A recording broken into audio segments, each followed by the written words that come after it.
birth, Naruto awakens the true bloodline of the Uzumaki clan, granting him abilities far beyond anything Konoha has ever seen.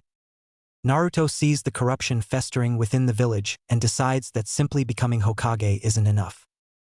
He'll use his newfound abilities to tear down the systems holding Konoha back and build a village worthy of the people living in it. Chapter 13. Naruto groggily woke up. He had not gotten a very good night's sleep, having woken up several times from various wet dreams about blue and brown-haired girls with perfect bodies that liked jumping on him half-naked. Turning over in bed, Naruto saw it was only about 6 a.m., whereas his clock had been set for 8, but he knew he wouldn't be able to get back to sleep. Growling, he shut off his alarm and rolled out of bed. Heading over to the shower, Naruto undressed, once again reliving the experience of his shirt getting torn off by women who wanted him. Stepping into the shower, he let the hot water cleanse him of his cold sweat dirt that he'd slept in last night, too concerned to have showered. To pass time, he reflected over what he had chosen to call his eye. Since the village already had 2 dojutsu, Naruto figured he would name his in a similar fashion. The Fuingen, Seal Eye. He had not discovered much else the past few days, but honestly, to Naruto it was like a dream come true. To be able to project and activate seals from afar was an amazing ability, opening a new realm of techniques. This set Naruto off on a new train of thought. What techniques can I show them? Naruto realized he would just help them with what they needed help with, and leave his portable library open to them. Other than that, Naruto's main concern was Hinata. He did not know, however, that his concern was needless due to the events of last night. Stepping out of the shower, Naruto dried himself, and put on the clothes that a maid had pushed through the slot in the door. Putting on a black muscle shirt, his chunin vest, some black ninja pants with a red stripe running down the side, black weighted combat boots, and of course, as per his routine, Naruto activated his gravity seals. Unbeknownst to his eternal rival Lee, Naruto's massive healing factor due to the Kyuubi allowed him to up his weights much more frequently. Currently, Naruto was at 35x, making his weights equivalent to about 1,120 pounds of force. Of course, as Naruto upped the equivalent weight, it took longer for the muscles to heal, and he still had a long way to go since Madogai, the person Naruto truly wanted to beat in speed, usually wore about 2,500 pounds, more than double Naruto's. Naruto skipped downstairs to get breakfast, and was surprised to see his grandfather Sarutobi already at the table.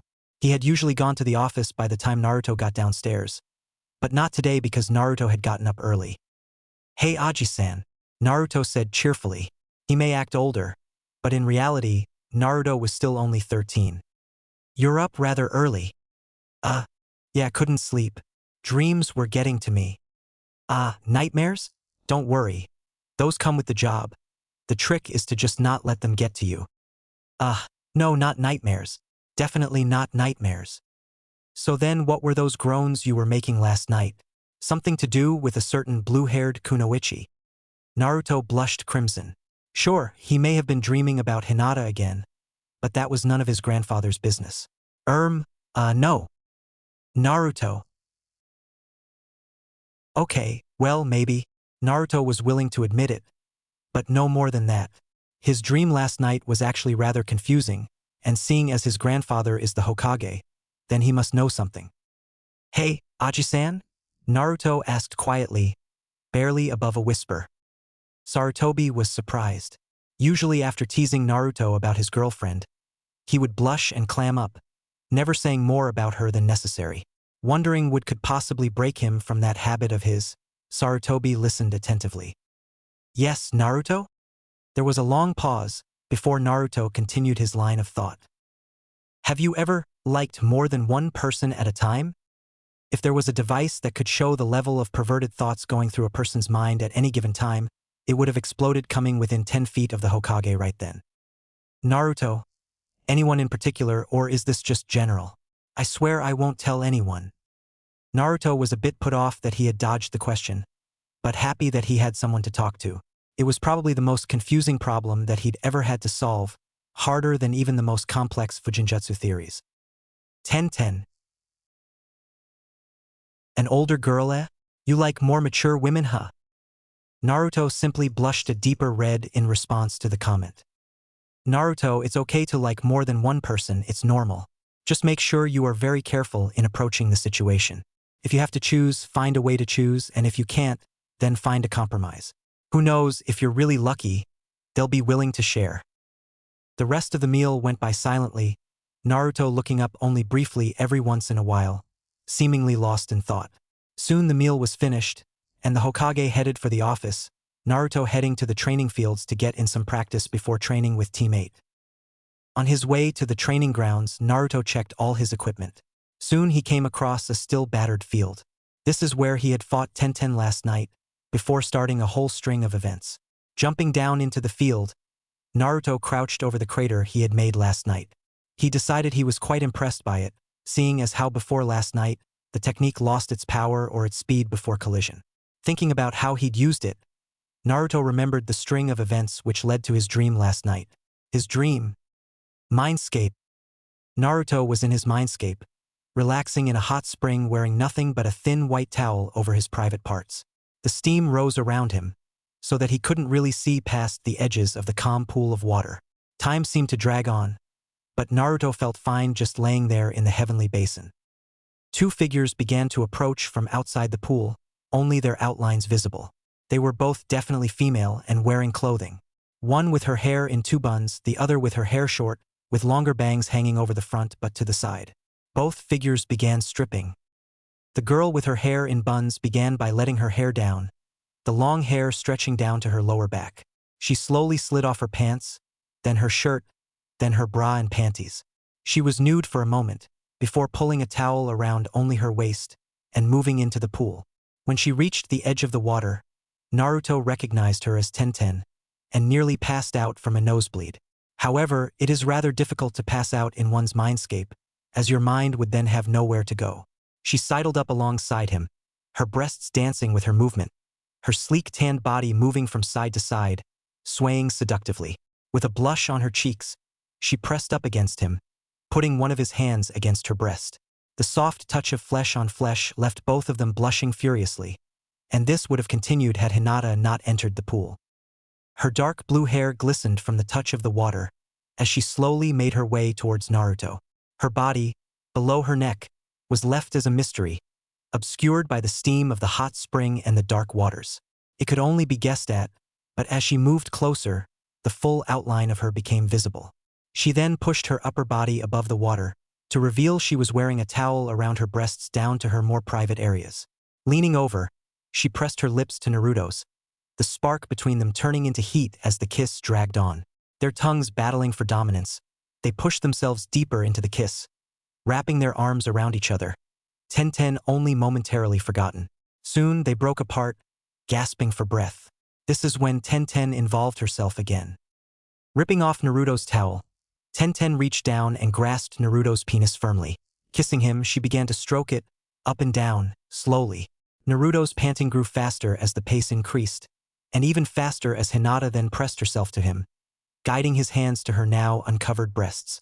Naruto, responding to the action, leaned down and licked one of Hinata's tits, eliciting a soft squeal from her, soon followed by louder ones. Reaching down with his left hand, Naruto began rubbing Tenten's clit, eliciting from her moans of pleasure. Pushing two fingers against her folds, her moans grew louder, panting, squealing, moans of pleasure, all growing louder and louder until finally. Exit mindscape. Due to his thoughts, Naruto did not notice a familiar figure which had crouched down next to him. Tapping on his shoulder, then finally punching him in the head, Naruto broke from his thoughts. Looking next to him, he was surprised to see Tenten, fully clothed, not stroking him off. Shaking his head furiously, Naruto removed the naughty thoughts and blush from his head and face respectively. She noticed the blush disappear and decided to tease him a little. So, Naruto-kun, what were you thinking about? She put her pointer finger to her lip, an innocent expression on her face, while she crouched down with her legs slightly open. Nothing. Not believing him for a moment, she was about to move in on him, when suddenly a girl appeared behind him, a slightly nervous look on her face. Naruto-kun, she whispered. Turning towards her, he recognized her as Hinata, and the paper she was holding out the form that he had left on her table in her room yesterday. With a confident look on her face, she said slightly louder than before, "I will beat Niji." Naruto just looked at her. Then getting up, he hugged her to him. Leaning towards her, they kissed, and this is when Tenten spoke up. Hey, why does she get a kiss as a hello and I don't? Hinata just looked confused for a moment. What? He's my Naruto-kun, what's she talking about? Looking to Naruto for an answer, she saw him sweating. A lot. Hinata-chan, can I, talk to you about something? Oh, so you haven't told her yet? Tenten piped up, mock anger on her face. Told me what? Naruto-kun, what's going on? Oh, we made out in the supply closet of my store yesterday, tops off and everything, and it was good. While stating this, Tenten pulled at her shirt a little, as if she could feel the heat, and stretched out the word good until it hardly counted as a word anymore. Naruto simply looked shocked at her behavior. It didn't go down that way. She dragged me. She forced me. Naruto snapped from these thoughts and in his panic state began trying to explain to Hinata. But before he could even get the first word out, a jukin palm thrust was pushed into his chest with much more force than he had ever felt from Hinata. It literally knocked the breath from Naruto, and if not for his feeling factor, he probably would have died from the impact. Needless to say, he passed out, his last sight being a crying Hinata bounding away into the trees, and a smirking Tenten watching her leave. 15 minutes later, Naruto was finally waking up. Normally, even the strongest jukin strike from Hinata did nothing but cause mild dizziness and some pain, nothing compared to what his normal training did to him. Opening his eyes, the first thing he saw was an unfamiliar ceiling. It was pink with a few cracks in it. He was in a bed not his own, with pink sheets and a white blanket over him. To his right was Tenten, looking at him concerned for his health. Apparently when Hinata hit him, she deactivated the gravity seals, allowing Tenten to carry him. Tenten was also holding tea in a mug, which she passed to him, seeing that he was awake. Drink, you'll feel better. Naruto, however, ignored her. He pushed the cup back towards her and growled out angrily. I said it was an accident. I love her, why'd you have to go and do that? Why would you want to do that? Because I like you too. This was not what he thought he would hear. Certainly, he had only met her yesterday, but after what they'd done, and how indifferently he'd acted towards her, it didn't seem all that unreasonable that she could become jealous. Still, she had no right to do that. I said it was a mistake. Then couldn't you have brought it up, I dunno, later? I mean seriously, that wasn't your business, and neither am I. Yes you are. You've been nicer to me in the past day than any boy has been to me before. All the girls always called me a tomboy and I never had many friends. The only time I see guys my age are when I got to team practices. And with Niji and Lee, do you think I honestly have much of a chance? Niji is too arrogant to deal with and Lee is just too weird. You're nice, kind, strong, and you gave me a weapon, a legendary weapon, of nothing more than apparently to see me smile. You surely weren't dismissing me yesterday. Why did you today? Her voice had started out calm and collected, but gradually grew angrier until spiking at the end. Naruto knew that yes, she must have had it rough, she was sort of an outcast ninja using a completely different fighting style than others, and of all the times he'd seen her, she'd always been training alone. I know of a certain pain of loneliness. I can understand her, but I love Hinata, don't I? He was simply searching his mind for confirmation, and he knew he loved Hinata, but a certain part of him liked Tenten too. I'm sorry, Tenten. It's just, I'll get back tea to you. With that, he leapt out of the bed and jumped out onto the balcony, then jumping off in the direction of the training field he'd been in before. His team could wait a moment. He needed to find Hinata. 30 minutes later, Naruto had not found Hinata, but he couldn't just abandon the team as well. Arriving at the usual training ground, he saw Shino, Kiba, and Hinata all waiting for him.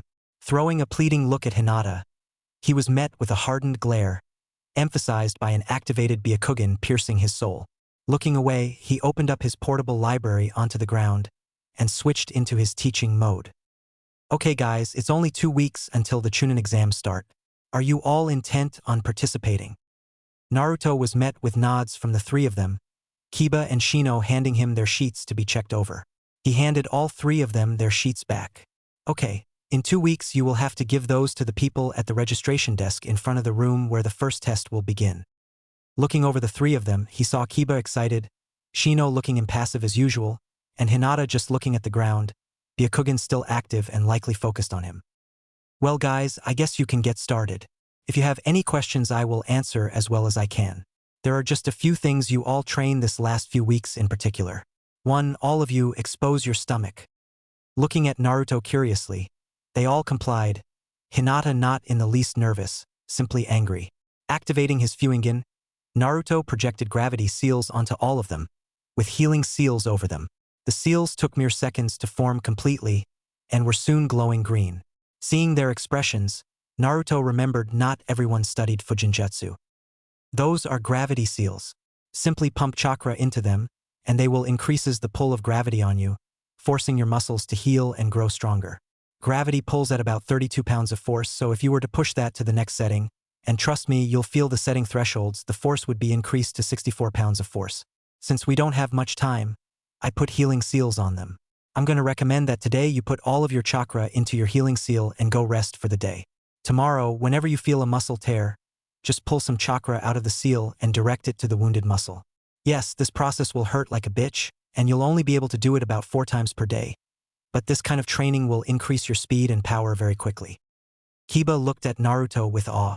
I've never heard of this kind of seal before, even with all the stuff you taught us about sealing in the academy. That's because I made it. It is incredibly complex, but basically what it does is convert your kara to healing chakra, store it, and then allow it to travel your chakra pathways. However, some of my chakra is needed for the process to work, so the seal will fade in about 2 weeks with the amount I put in there. Shino just raised his eyebrows at all the new information.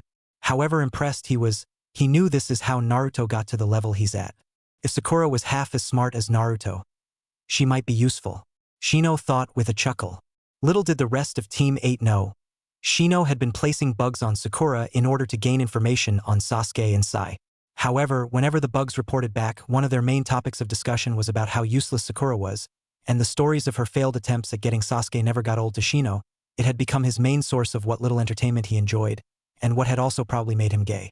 What Sakura spoke of when she thought she was all alone was in fact very scary for the young, stoic Aburame. Before hearing about some of her fantasies, he hadn't even had a wet dream. Shino was broken from his thought when Naruto continued speaking. So anyway, I suggest you fill your seals and go rest. Oh, and Kiba, let me put one on Akamaru. It'll be weaker since you'll have to use your chakra, but it will function. Complying, Kiba and Akamaru were soon leaving, as was Shino.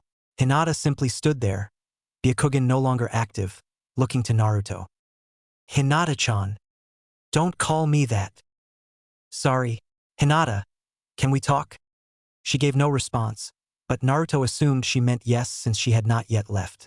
Motioning for her to come closer, he put his arm around her and shined them both several times, until they were atop the Hokage monument, on the fort's head. A long pause followed their arrival. Naruto sat down and Hinata soon followed, sitting next to him, but not close as she would have happily done the day before. Hinata, it's not what you think. Hinata snorted in disbelief. We did make out. Hinata was growing steadily angrier, but decided to hear him out anyway. Naruto was worth it, for now. Naruto, noticing her shaking slightly in anger, ventured forth, but it wasn't consensual. I was frozen by her. I didn't know what to do. I broke it off, and every second I was thinking about how much I loved you and why it was a mistake. And I pulled myself away. I told her I loved someone else. Hinata, I love you. No one in the world can replace you, ever. Hinata was growing teary-eyed over the course of his speech, and at the end simply cried into his chest. It was painful, but she knew he was being honest. It was over, he was hers. Naruto-kun, promise me you'll always be mine. Promise me. Hina-chan, this time she didn't object to the nickname. She was still a little angry with him, but he loved her. She could see it in his eyes. Hina-chan, that's a promise I can't keep. Hinata looked up at him and saw sadness in his eyes. She pulled herself away and felt the anger boiling up again. Why not? She asked in a dangerous tone. Quiet but dangerous. Talk softly and carry a big stick. Because of Konoha, what I'm about to tell you, you can never tell anyone else under penalty of death. Hinata nodded slowly and promised not to tell. Naruto acknowledged this and seemed at a loss for words. Whatever he was trying to say, it was certainly a complex subject. Hinata, my father was the 4th Hokage, Namake's Minato. This makes me the last of the Namake's clan, and due to my dojutsu in addition to that, Konoha law requires me to have multiple wives. When I become jounin, I am to receive my heritage, and that is likely when the council will bring it up with me. Hinata, even if I say I'll always be yours, that won't be the case. And I can't do anything about that unless I give up my dream and leave Konoha. Hinata, I'm sorry, but I can promise you one thing. I won't let the others be anyone except someone you approve of. I'm sorry. Hinata looked like she'd been frozen in ice since the word namikaze. She shook her head briefly, then looked at him, in her head imagining him with longer hair and without the whisker marks. He was the spitting image of the young Hokage from their history books in the academy. She then turned to Naruto after about 20 minutes and said the words he'd hoped he would hear. I understand. Thank you, Hina-chan. Only people I find acceptable, right? Yes. And I'll be the first you marry, right? Naruto was a little distraught at the statement, but soon responded in a quiet voice. Why yes. And I will have the first child? Hinata was blushing at that statement, but she needed the answer anyway. Naruto was also blushing crimson, even redder than Hinata. Why yes. Then Hinata said resolutely, and with a grin, it is acceptable, but only since you can't change it. Naruto let out a breath he hadn't realized he'd been holding, and closed his eyes, head down, at least, until Hinata jumped into his lap, into his arms. He held her close, leaning his head against her hair. He laid back with Hinata now lying by his side. Hinata, there is something else I want you to know, and you can't tell anyone. She simply looked up at him, knowing nothing could possibly be worse than what he just told her. Hinata, the Yondaime did not kill the Kyuubi all those years ago. It is impossible to kill a demon, so he had to seal it inside a baby. Do you know when my birthday is? Yes, October 10th. The day the Kyuubi attacked. Hinata, I am the vessel of the Kyuubi, the nine-tailed demon fox. I don't want to hold any secrets from you, but I feel you should know this. This is why I strive to be Hokage. I grew up without parents. I can only imagine what my life would have been like if the Hokage hadn't kept the Kyuubi a secret, if he hadn't taken me in. I don't want to see people alone, because oh so many nights I wish I'd met my parents. I wished, but it was not so. I was all alone, even with a family I was alone, and I don't want to see anyone like that. I was destined by fate to be hated, but one man changed that for me, and I couldn't be more grateful. You can always change your fate, and you can change the fate of others, and because of what that one man did, I'm here with you now. You'll stay with me, won't you? His response was a kiss on the lips. Throughout his talking, Hinata felt closer and closer to the blonde-haired young ninja, who talked like a wizened sage. He was even more than she thought, someone who protected Konoha every day keeping the Kyuubi at bay. Someone who tried to help others, even if he didn't know them, someone who would one day make a great Hokage. And husband. Pulling away, she spoke. Always. She then put all her chakra into her seals and drifted off to sleep. She would awake later to find herself still in his arms, and would look at the stars and towards her future with him, only to once again fall asleep in his arms, pushing against him for warmth. Next day, Hinata and Naruto, wearing the same ruffled clothes they'd worn the previous day, just barely made it to the training ground on time, to see Kiba and Shino having only waited a few minutes. Shino raised an eyebrow, apparently the limits of his forms of expressions, while Kiba went for a bolder, more dangerous for his health approach. Hey Naruto, what did you do? Sleep with her? Hinata blushed, but Naruto remained stoic, holding Hinata close to him. At least I slept with something of the same species, unlike a certain Inuzuka. Kiba snarled at the comment, while Hinata blushed a deeper red, and Shino's eyebrows disappeared into his hair. Okay. Activate your gravity seals and get to work. If your seals run out of healing chakra, come get me. I'll heal it myself. I would recommend starting at no more than 2x. Also, I'll leave out my portable library. Clearly you have pretty good control, seeing as you two boys mastered some C-rank ninjutsu in just a week, but I suggest you work on control first and new techniques later in the week, or at least balance it out. It's easier to learn new techniques with better control. Also, because of those seals, your capacity and control will increase over the 2 weeks, so you'll be far better by the time the exams start. Kiba and Shino went off to start their training, while Hinata looked curiously up at Naruto. What will I be doing? You'll be training specifically to beat Niji. Raise your seal to 5x and come at me. This will be our routine every day for the next week. It will be painful, but I'll help your muscles along so that they heal quickly, and we'll be at it again. By tomorrow, your body will have fully adjusted to 5x, and we'll bring it up to 7x. Doing so, Hinata immediately felt the strain, and could hardly move, but came at Naruto nonetheless. Her movements were so slow and academy students could have beaten her, maybe even a villager. After a few minutes, she heard a few ligaments tearing, and screamed, but stayed conscious. Naruto was by her side in an instant, and was healing her. The warm feeling spread around the area, healing it in just a few seconds. Their practicing went on for several hours, a few times interrupted by questions from either Kiba or Shino, which were about either controlling their respective affinities or requests for sparring partners, quickly made by Naruto. By about 2 p.m., 5 hours of training later, the whole of them were tired except for Naruto. Okay guys, bring it in. Kiba and Shino lazily dragged themselves over. However, Shino managed to look somewhat stoic while doing so. Quite a feat considering how tired he was. Let's take a lunch break. Meet back here in an hour. They split up from the training field, leaving their gravity seals on and walking normally under the strain or well as fast as they could go. Kiba and Shino left for their respective houses, while Hinata and Naruto headed for Ichiraku Ramen. On the way to their favorite lunch and dinner, and occasionally breakfast spot, they noticed an unusual brown-haired girl wearing a very, very tight-fitting tank top and short denim shorts, leaning against a fence. Next to the girl was an older-looking businessman, his outline shaking briefly at the sight of Naruto, and to the left of the girl was another girl with long orange hair and wearing a purple vest with a pink shirt and blue cargo shorts. All three of them were emitting a slight amount of chakra. Naruto recognized the brown-haired girl's chakra signature immediately. Hey Konohamaru. Boss? Once again you prove yourself a worthy rival. Konohamaru and the core dropped their henges and introduced themselves in their normal manner, which both Hinata and Naruto had seen so many times it wasn't even funny. Naruto had known Konohamaru since he'd been born, and the kid had always looked up to Naruto. However, he didn't have the chakra necessary to do what Naruto had done at the kid's age. But he was still the best of the academy students. He spread his knowledge with his friends as well, Moegi and Udon, the two other students now standing behind him and to the sides, and together they were the three best in the academy. Hey boss, think you can teach us another technique now? We have hinged down. Not now. We're gonna go get lunch then head back to training. Oh come on. It won't take long.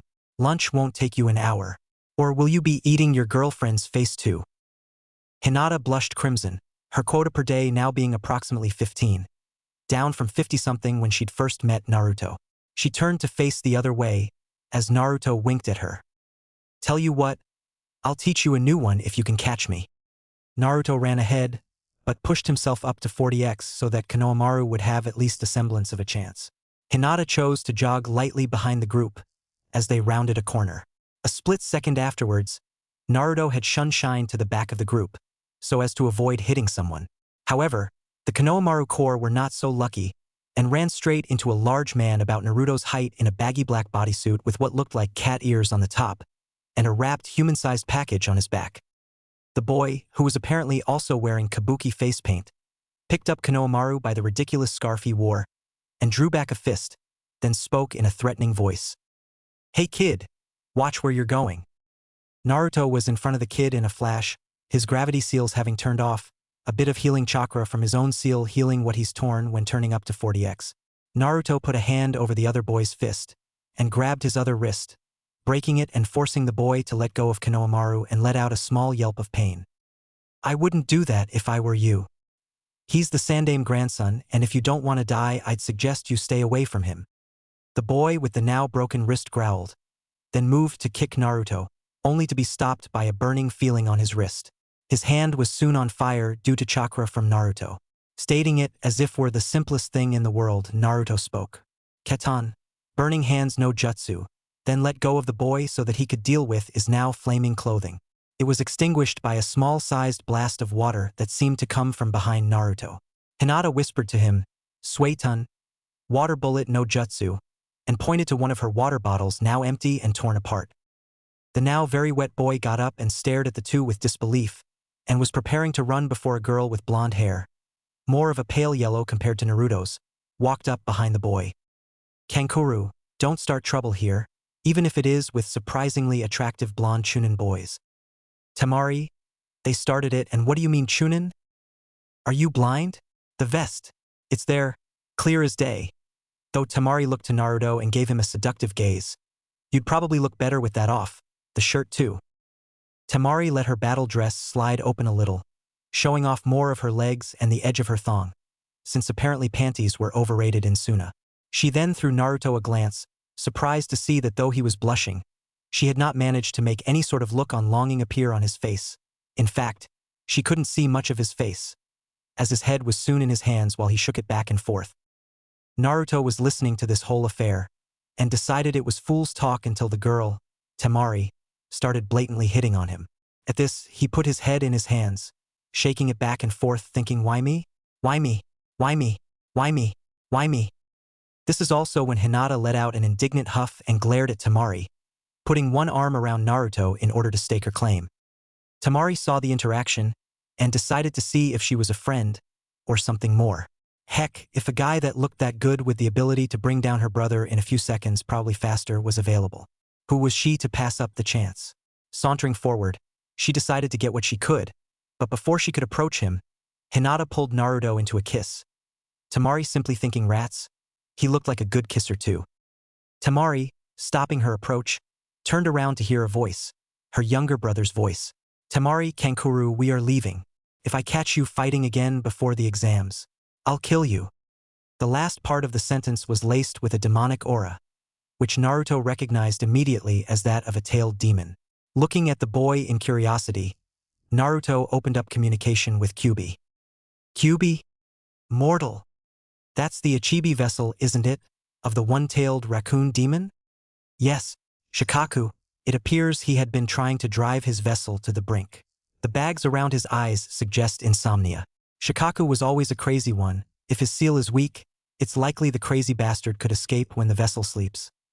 Lucky bastard. Now get out before I kill you.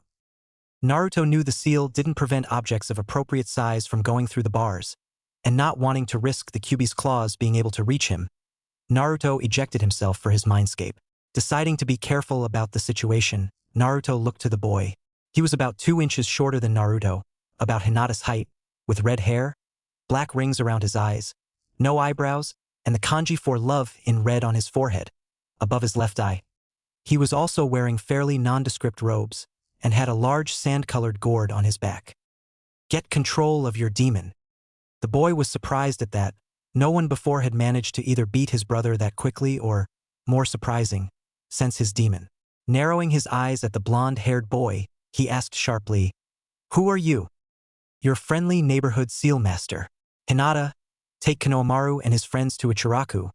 I'll meet you back at the training area in a few hours. Here, take my portable library. Just open it with chakra." Throwing the scroll to Hinata, she obeyed, sensing the tension of the situation, and led them all away, choosing to go around the group rather than past them. "My name is Sarutobi Uzumaki Naruto, the seal master of Konoha. I'm willing to make a deal with you, but first, send your teammate us away, and Sasuke, get the fuck out of here or I'll send you off myself." Temari and Kankuro looked to the boy, who nodded. They then left, leaving their little brother behind. Sasuke, on the other hand, jumped out of the tree and pointed to the red-haired boy. "What's your name?" The boy responded again in his demonic tone. "Gaara." Sasuke recoiled slightly at the demonic aura, much to Naruto's amusement, then said, "I am Uchiha Sasuke, and I will kill you." Then he left, walking swiftly away, thinking, if that guy is as strong as he feels, then he probably has some good techniques, maybe something I could copy to use against Itachi. I just need to make sure I can fight him. That declaration should do it. Naruto simply looked at the less than threatening Uchiha, then turned back to Gaara. "We should go somewhere more private," Naruto said, adding his own demonic voice. Gaara looked surprised, but then focusing recognized the aura of the nine-tailed fox. Shikaku became more crazed, saying he hated that damned fox, but Gaara managed to shut out the extra noise with his will. This Naruto guy may just be Gaara's ticket to freedom. Following the blonde-haired demon container, they made their way out of the village, a few miles into the woods, at a reasonably fast pace. They stopped in a small clearing and looked at each other, and after a pause Naruto spoke. I'm sure you've noticed I'm a demon container, and judging from the scared shitless look on your teammates' faces, it's not a secret, correct? They are, in fact, my brother and sister. And yes, it is well known. I am feared throughout the village. I am a weapon, nothing more. Here's the question. Do you want to be more? Is there a person in there who isn't a demon? Gaara temporarily pushed out all demonic influence, then spoke again. This time Naruto could tell there was no demonic aura coming from Gaara at all. Sarutobi Naruto, I have long been hated, never reached out to, and I prove existence by killing. My mother was killed to place the demon inside me. I'm sure you know similar pain. If you are the seal master you claim to be, can you remove the demon?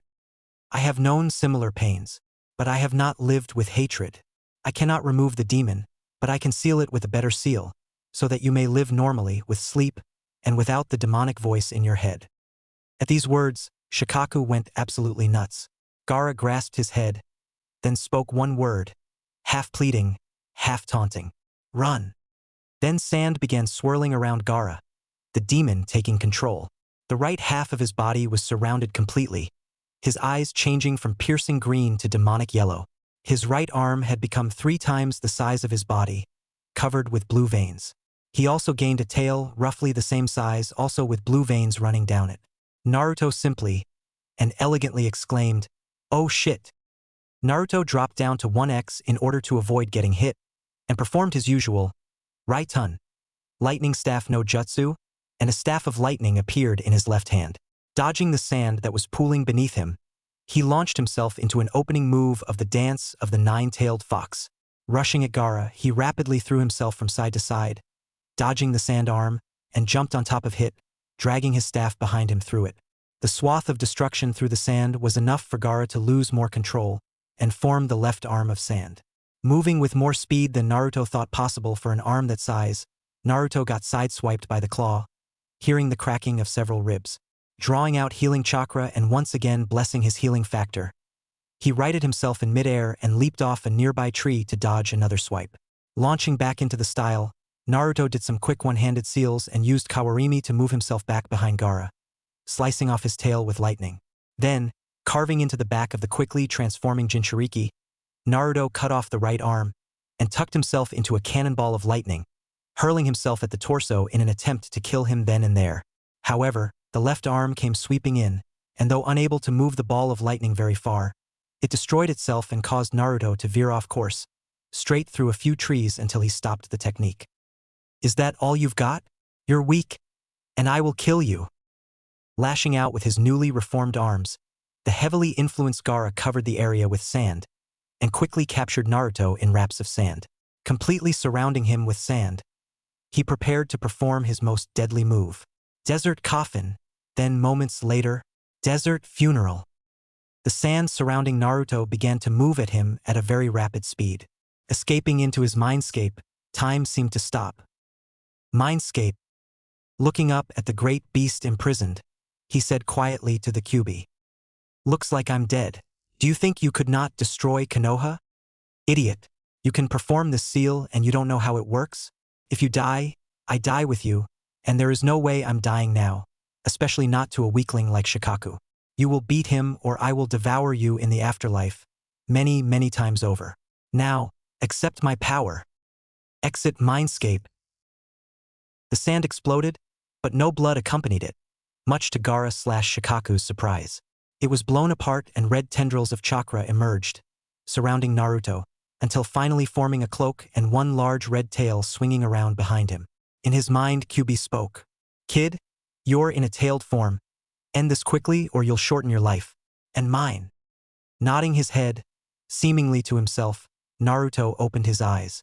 His jujutsu was active, but it had changed. Naruto's eyes were now bright red, with wide black slits and the kanji for seal what now red, yellow, orange, and sparkling as if it were deadly fire. Seals flashed before Naruto's eyes. He is small enough to nail with a disintegration seal. But his seal is different than mine, it may just release the beast, I can't afford to do that. If I waste chakra projecting seals too far, I may not win this. Wait, I know exactly what to do. The seals in his eyes settle on a modified explosive seal. Looking at his hands, Naruto projected a dozen onto each hand in the blink of an eye.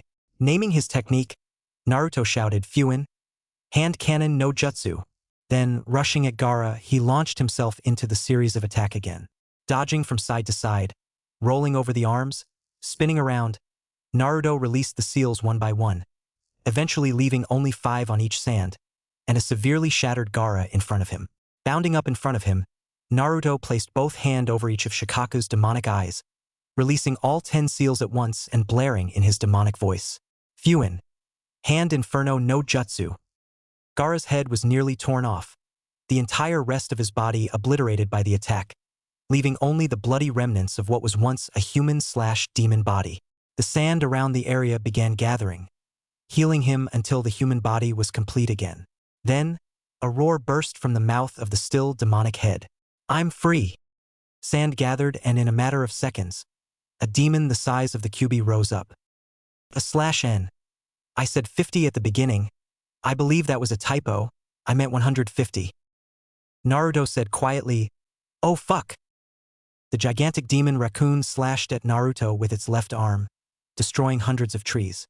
Naruto pumped chakra to his feet and jumped over it, but still got a long gash over his right leg, which healed as quickly as it appeared. At times like this I wish I had a summoning contract. I'll have to look into that when I survive this. If I survive this.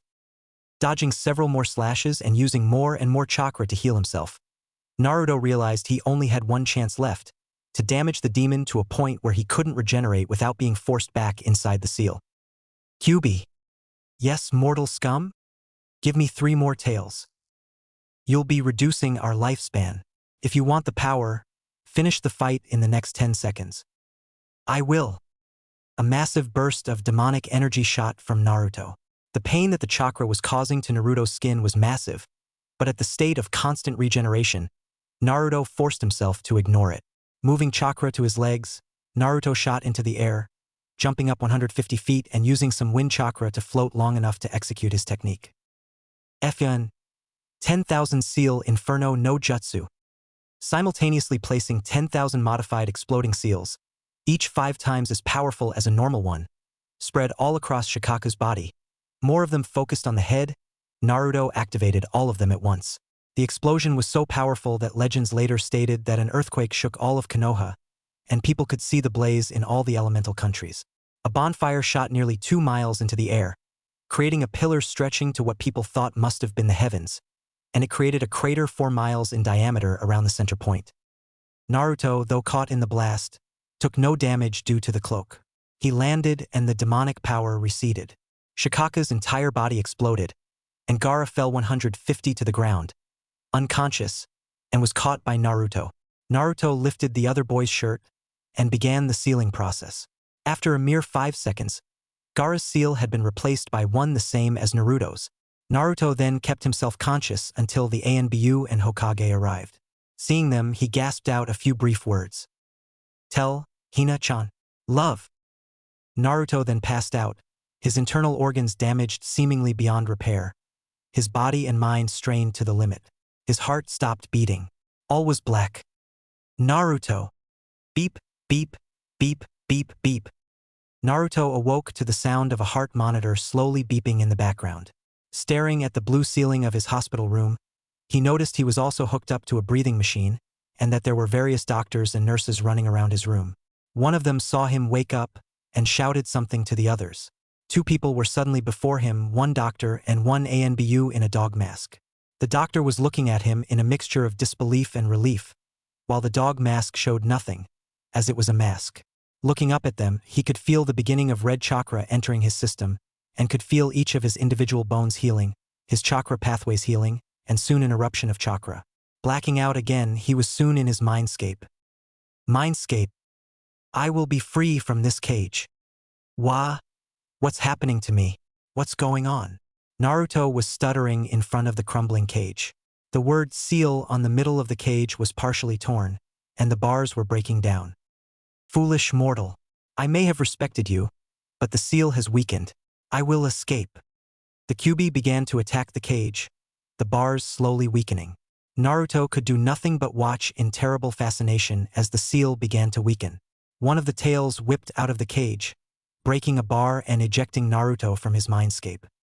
Exit mindscape. Looking around, Naruto could see the tendrils of red chakra swirling around him, throwing a few of the medical staff through walls, while the rest chose to flee from the room as fast as they could. Only the ANBU with the dog mask remained, performing some jutsu that appeared to be strengthening the seal, if only momentarily. Looking up at him pleadingly, Naruto found he could not speak, but mouthed, "Help me." The man in the ANBU mask looked to him and shouted over the roar of the energy, "Seal it." Tails began to emerge from Naruto.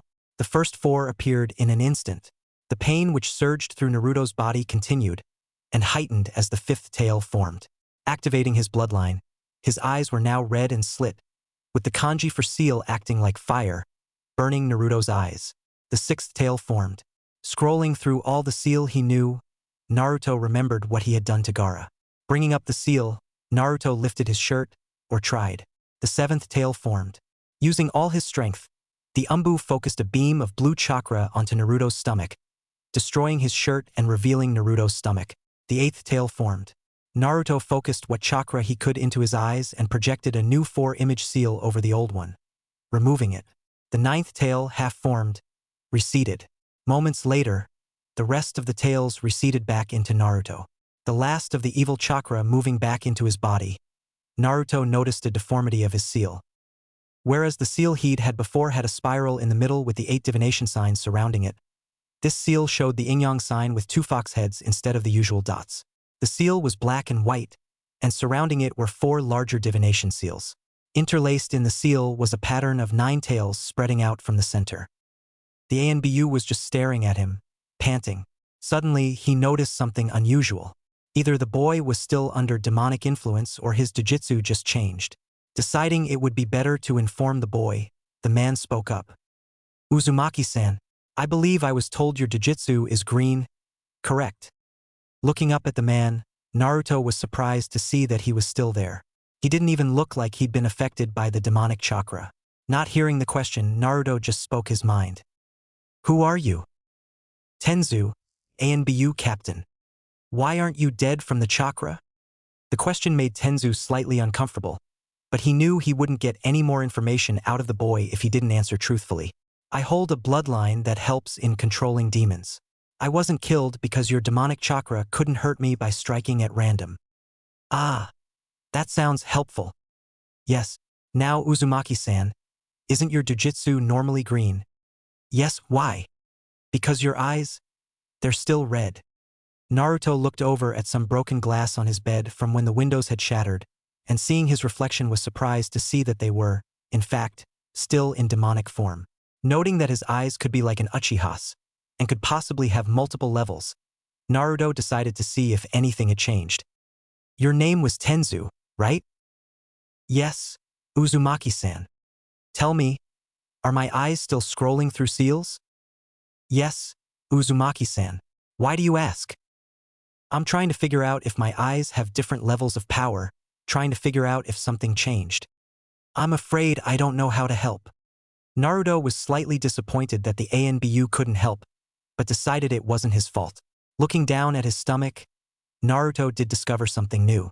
Staring at his seal, he could feel knowledge entering his mind. He suddenly knew exactly how the seal worked, even though he'd never seen it before.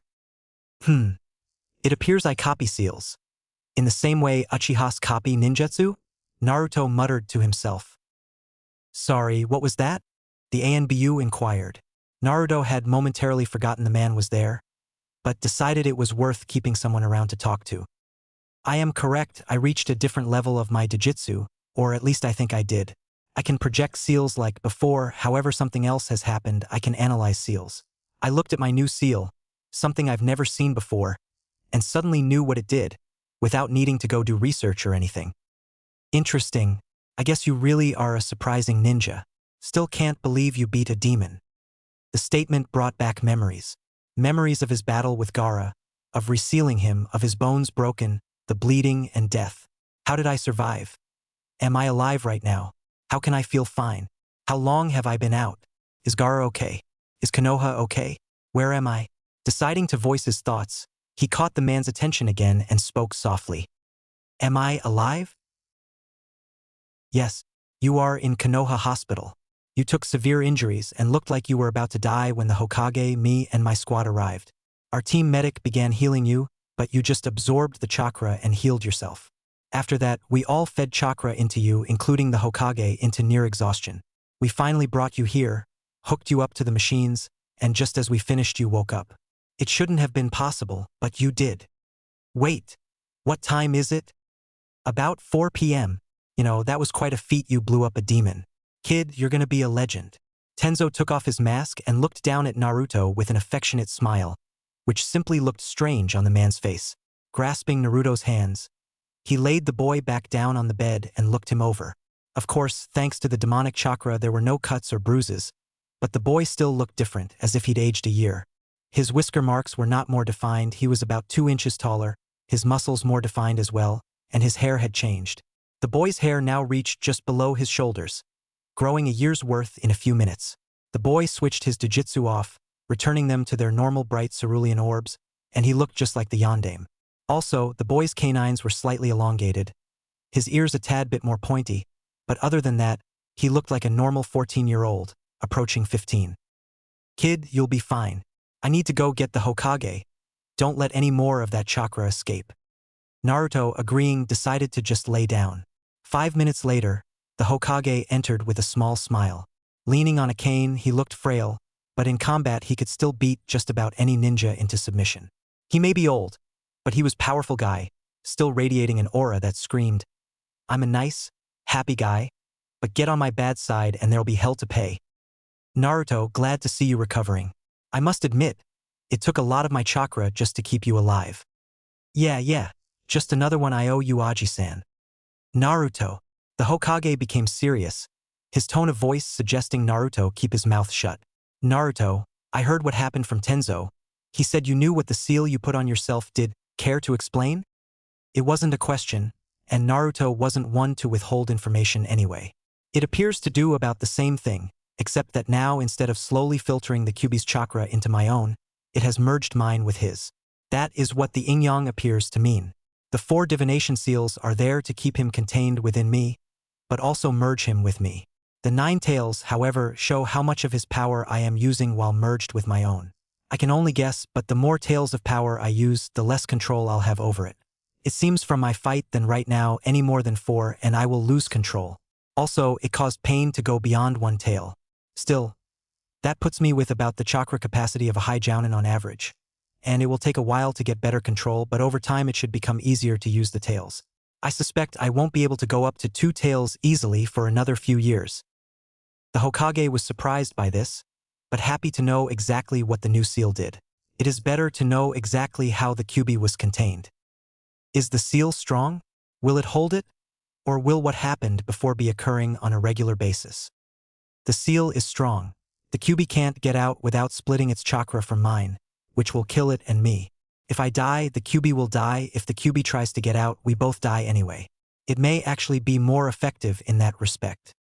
The Hokage leaned in and examined the seal. Though his knowledge of seals was vast, he was no yondaime, and he did not have an eye that could tell him exactly how such things worked. However, after examining it for several minutes, the Hokage agreed with Naruto's assumption. Naruto, I believe you are correct. Still, I want you to stay here for the night.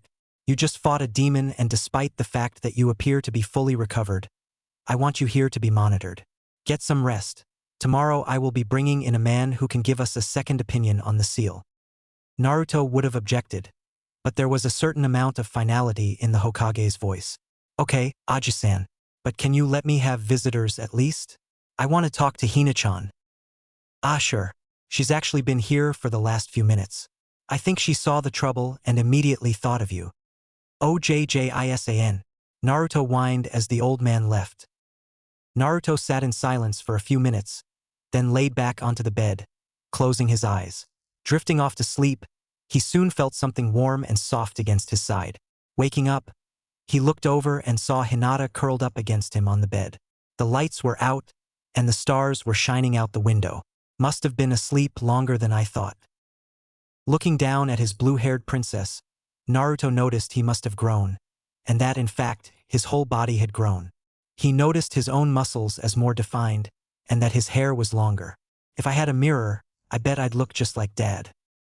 His thoughts were interrupted, however, when he noticed two white eyes peering up at him. Hinata! Naruto! The moment dragged on forever. Then, breaking himself from her gaze, Naruto glanced at the clock. It was a little past 11 p.m., and he figured she'd been there a good 6 hours or so. Naruto-kun. Her voice was sharp this time. Don't you ever go off and fight like that on your own. I wanted to be there. With you. I love you. So don't you ever try to fight alone again. Hina-chan, I'm sorry. Tomorrow I'll make it up to you. I promise. She seemed content with his response, but wanted a bit more. Anything I want to do, right? You got something in mind? After all, she'd had many hours to plot what she would be getting from him. She must have been thinking about it from the beginning. Oh, you'll see. Now sleep. I like watching you sleep. Naruto complied and closed his eyes. Wrapping his left arm around Hinata, he felt her snuggle up closer, and they both fell asleep, enjoying the warmth coursing between them. It had been a long day. Next day, Naruto woke up to hear snickering and what sounded like the scratching of a pen. It sounded almost perverted, the giggling, but he brushed it off knowing it was probably in his head. After all, only he and Hinata were in the room, or so he thought. Looking down at Hinata, he saw that she had taken off the coat she'd been wearing last night, and now was pressed tightly against him in a light blue cotton top and dark blue denim shorts. Her left leg was positioned over his left, and they were both under the blankets. Had someone seen this, they could have had some very, very wrong impressions. Looking around the room, Naruto spotted a man with long white hair, wearing green robes with a red vest over it, giggling and furiously writing notes onto a pad of paper. His Hittite 8 showed the kanji for toad. Seeing the man not stopping his writing, Naruto decided to get his attention. Excuse me? What are you doing? Research. The man did not explain further, and continued to write, and Naruto was about to ask him again when Hinata woke up. Naruto-kun, do you feel better?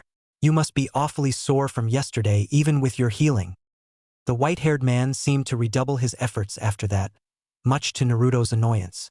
Wanting very much to see what exactly the man was writing, Naruto did some one-handed seals and whispered his jutsu futon. Object retrieval no jutsu.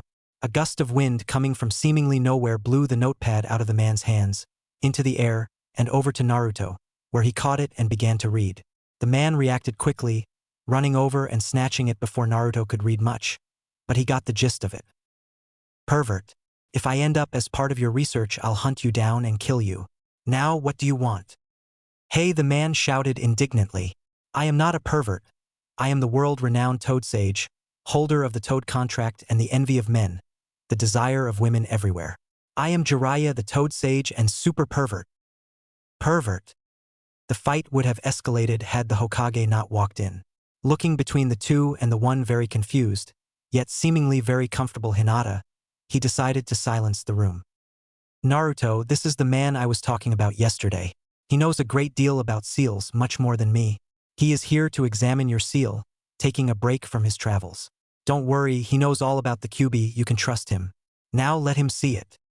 Naruto gently pushed off the covers, and Hinata at the same time so as to avoid too much suspicion, even if nothing had happened. Hinata was slightly miffed that her giant pillow had pushed her off, but was glad that Naruto was getting checked out. She wanted her Naruto-kun safe. Jiraiya looked over the seal. Based on what the Hokage had told him, he affirmed that Naruto's assumption was mostly correct. Naruto, this seal will in fact hold back the Kyuubi, and it has already fully mixed your chakras. However, it appears that it is also linked to your jujitsu. With each tail you use, you'll probably strengthen it. Also, it appears to be linked to your healing. With each tail you use, you'll heal faster, but it will also damage your skin while regenerating it. Once the chakra start hurting you, it means your lifespan is shortening. I'd say you lost 3 years of your life yesterday, also causing you to age faster. To be honest, you look like you grew a year, based on the picture I was given of you from when you became Chunin. This was really no surprise to Naruto. He knew this when he noticed how long his hair had gotten, and his muscles and other things while talking to Tenzo. Can I leave now? I still need to train the team for the exams in 2 weeks. Yes, we've already filed your papers, though I think you'll have a lot to explain to a few people. We'll leave you alone now. Just leave when you're ready.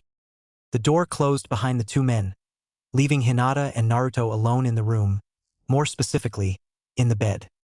"Hey Hinata, what was it that you wanted to do today anyway?"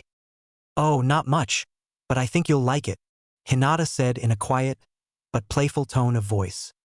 "I'm sure I will," Naruto said, dreading what was to come. He knew that tone of voice well. It meant he was going to be doing something he wouldn't enjoy. Like shopping. "Can we at least do it after training?" Naruto asked pleadingly. "Oh no, you aren't training at all today. Training will resume tomorrow. Today we go shopping for clothes that'll fit you now. You grew, by my estimate, about 3 inches and you're a lot bigger." Naruto was simply thinking, I hate being psychic. A few hours later. After 2 hours of shopping, Hinata had picked out 5 new outfits for him. Choosing clothing for him was one of her guilty pleasures, since she was a girl and she liked seeing him in different outfits, and since he could never resist her asking if she made her puppy dog eyes, which are even more effective with her Byakugan, while not active. Giant moon-like orbs of white silver make for very, very good puppy dog eyes. So by the end of 2 hours, Naruto was thoroughly exhausted and was now watching Hinata get her own clothes.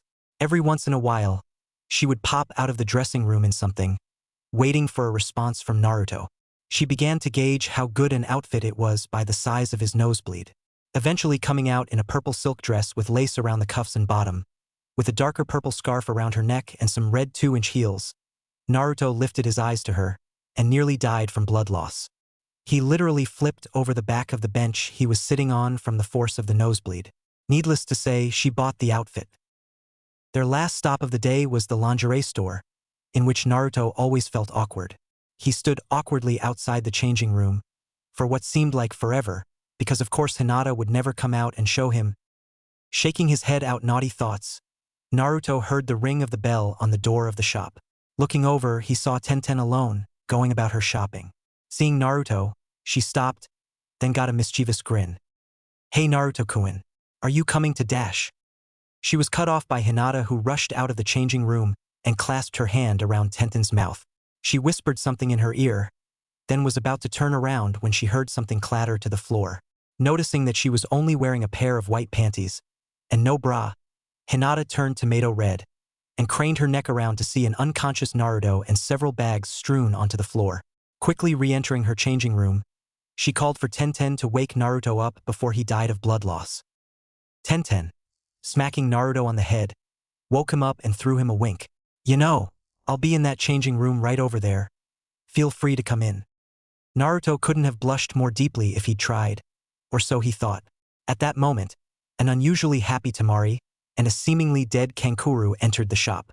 Temari took one look at Naruto, then rushed over and hugged him, pushing his head to her chest. Gasping for air, he choked out, "Hi! Nah! Ta help!" A fully dressed Hinata emerged, and looking at the scene found herself torn between smacking Temari and laughing at Naruto. Oh, tonight would be fun. Temari soon let go of the suffocating Naruto and turned to him to explain. "It's just, Gaara, he's normal again. He talks to us. He sleeps. I was just thanking you and..." She stopped talking, due to a wink from Hinata that Naruto was left oblivious to. "Naruto-kun, let's go." Nodding to Hinata, he complied and followed her out the door. However, upon reaching the threshold, he heard Tenten's voice float to him from the dressing rooms. "Naruto-kun, look." Turning despite the voices in his head loudly yelling it's a trap. "Don't do it." He saw what would be joining the half-naked Hinata in his wet dreams. Tenten was standing there in a red thong and teddy combo, striking a seductive pose, licking one of her fingers and drawing it up her thigh and tight round firm. Naruto collapsed. Hinata was then forced to carry him back to the Sarutobi household. Hinata had only 2 thoughts. I told her to keep it at a minimum until tonight. Thank Kami he doesn't have his gravity seals active. That evening, Hinata had told him to get dressed up and come down in half an hour to see his surprise. Coming out of the shower with towels on to make sure Hinata didn't accidentally see him, Naruto moved to his room. He saw that Hinata had laid out clothing for him, namely a black silk button-up shirt a little longer than normal so that it hung off his frame, and gray slacks that cuffed at the bottom. Putting on some normal white socks, Naruto waited the last 2 minutes before going downstairs.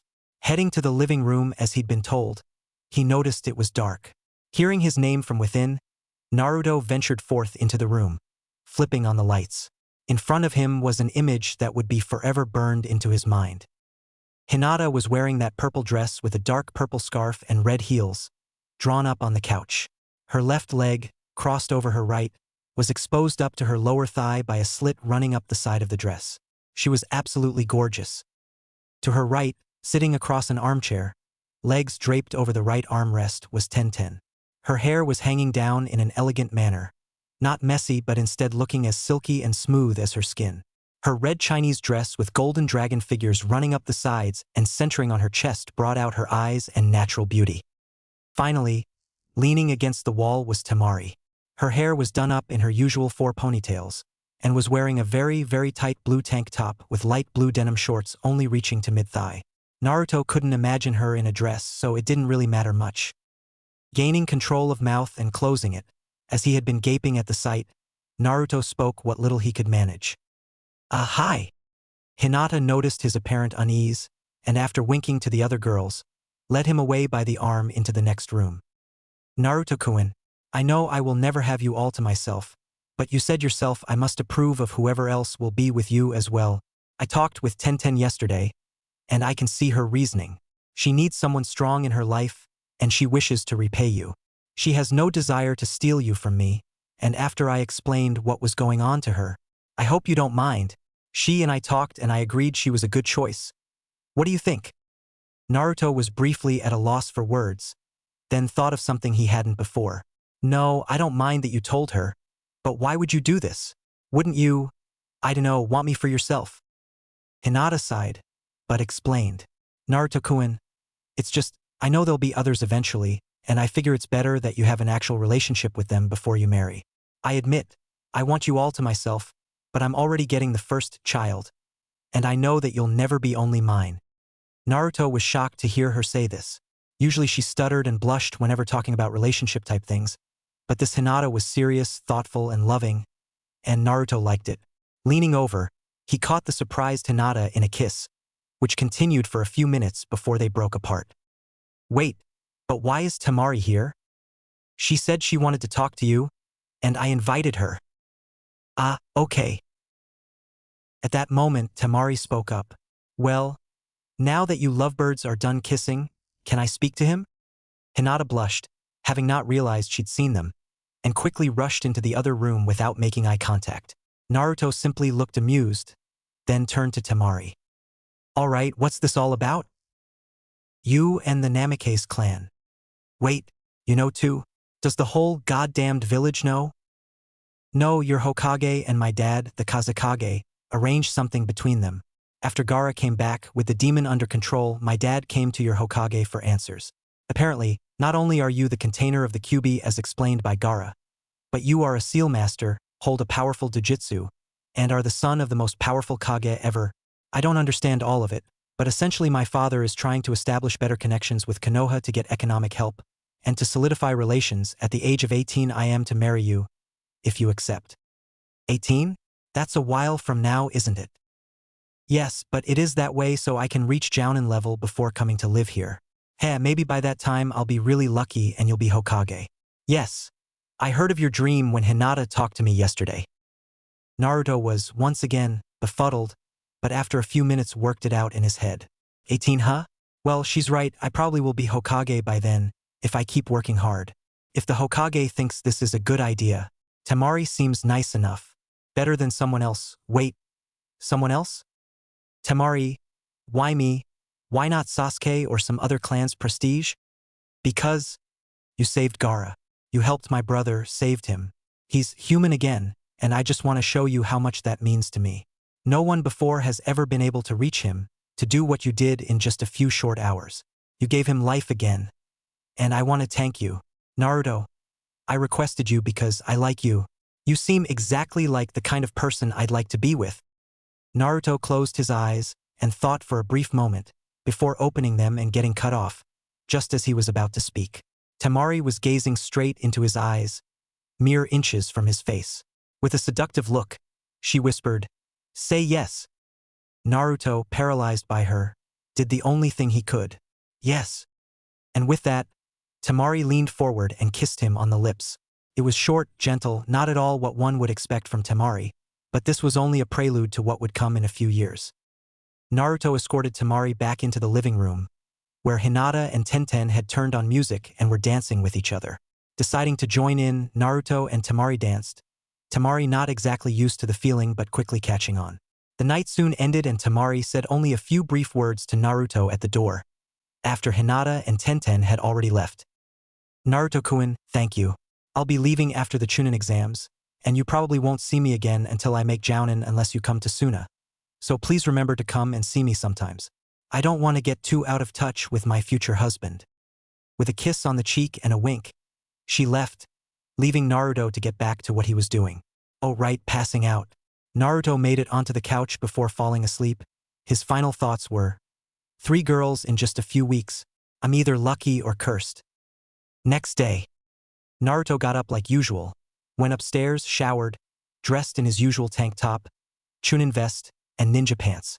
Cutting his hair, Naruto left 2 lengths of hair hanging in front of his ears, but left it spiky on top, moving down his neck only slightly. Turning on his gravity seals to 40x, Naruto found he could still move as easily as he had at 35x. Pushing it up, he found his more developed body could now handle 50x, approximately 1,600 pounds worth of force. Pumping some chakra to his eyes, he activated his dojutsu and projected a density seal onto a kunai. Pumping a bit more, he activated the second level and analyzed it. Sure, he knew what it did, but with the second level he could see the mechanics. Surprised by the simplicity, Naruto slightly adjusted the seal, making it more effective. Memorizing this information, he removed the seal and decided to do his morning speed training on the way to the training ground. Turning off his gravity seals, Naruto flung the kunai with a massive amount of force, straight to the training area. Sprinting, Naruto arrived at the area, panting, before catching the kunai he had thrown a mere 2 minutes ago. Sitting down to rest, he saw all of Team 8 looking at him curiously. Turning his gravity seals on again to 50x, Naruto explained. I raced my kunai here. What do you mean, raced? I mean I threw my kunai here from the estate and ran here to catch it. Wait, your house is like 10 miles that way, Kiba replied, pointing in the direction Naruto had come from. How did you throw it that far, let alone run here before it? Pointing to his seals, Naruto just said, once you get these things to a certain point, it's not really that hard. Kiba and Shino dropped the subject, until Kiba spoke up again. What happened 2 days ago with that demon thing? Everyone is saying you killed a demon. I did not kill a demon. I merely fought it and sealed it. It's impossible to kill a demon. As for that incident, you needn't know anything else. Naruto finished with a stern look, which forced Kiba to drop the subject. Then Naruto continued.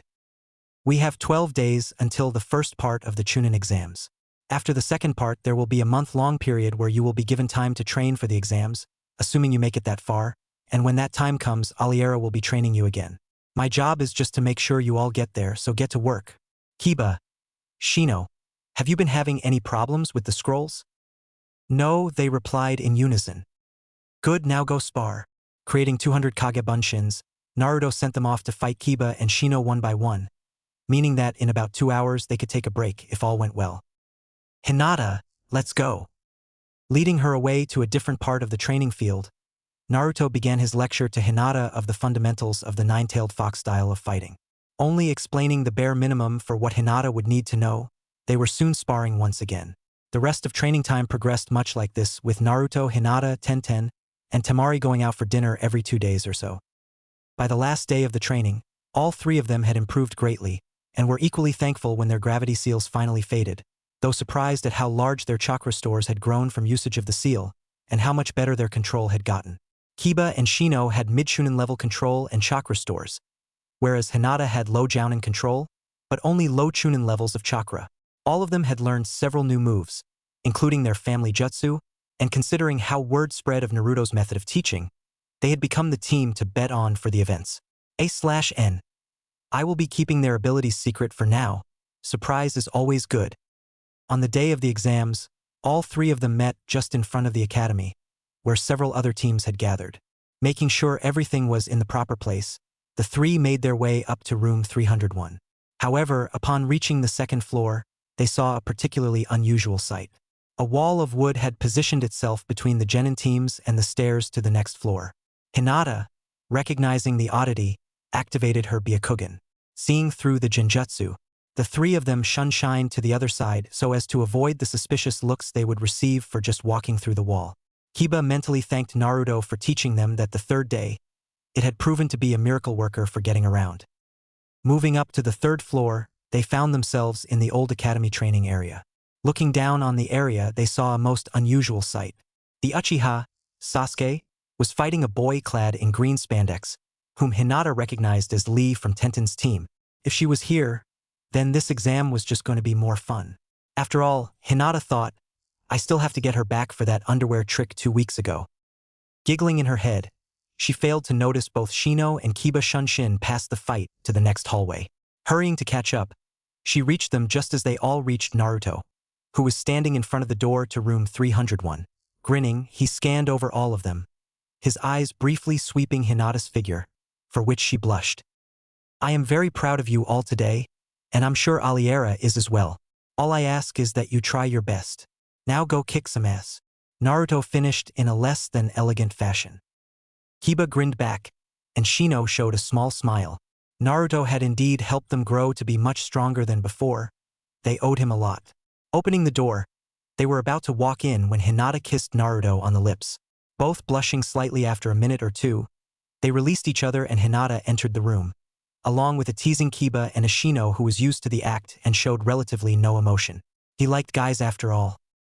Entering the room, Team 8 looked around and prepared for the coming tests.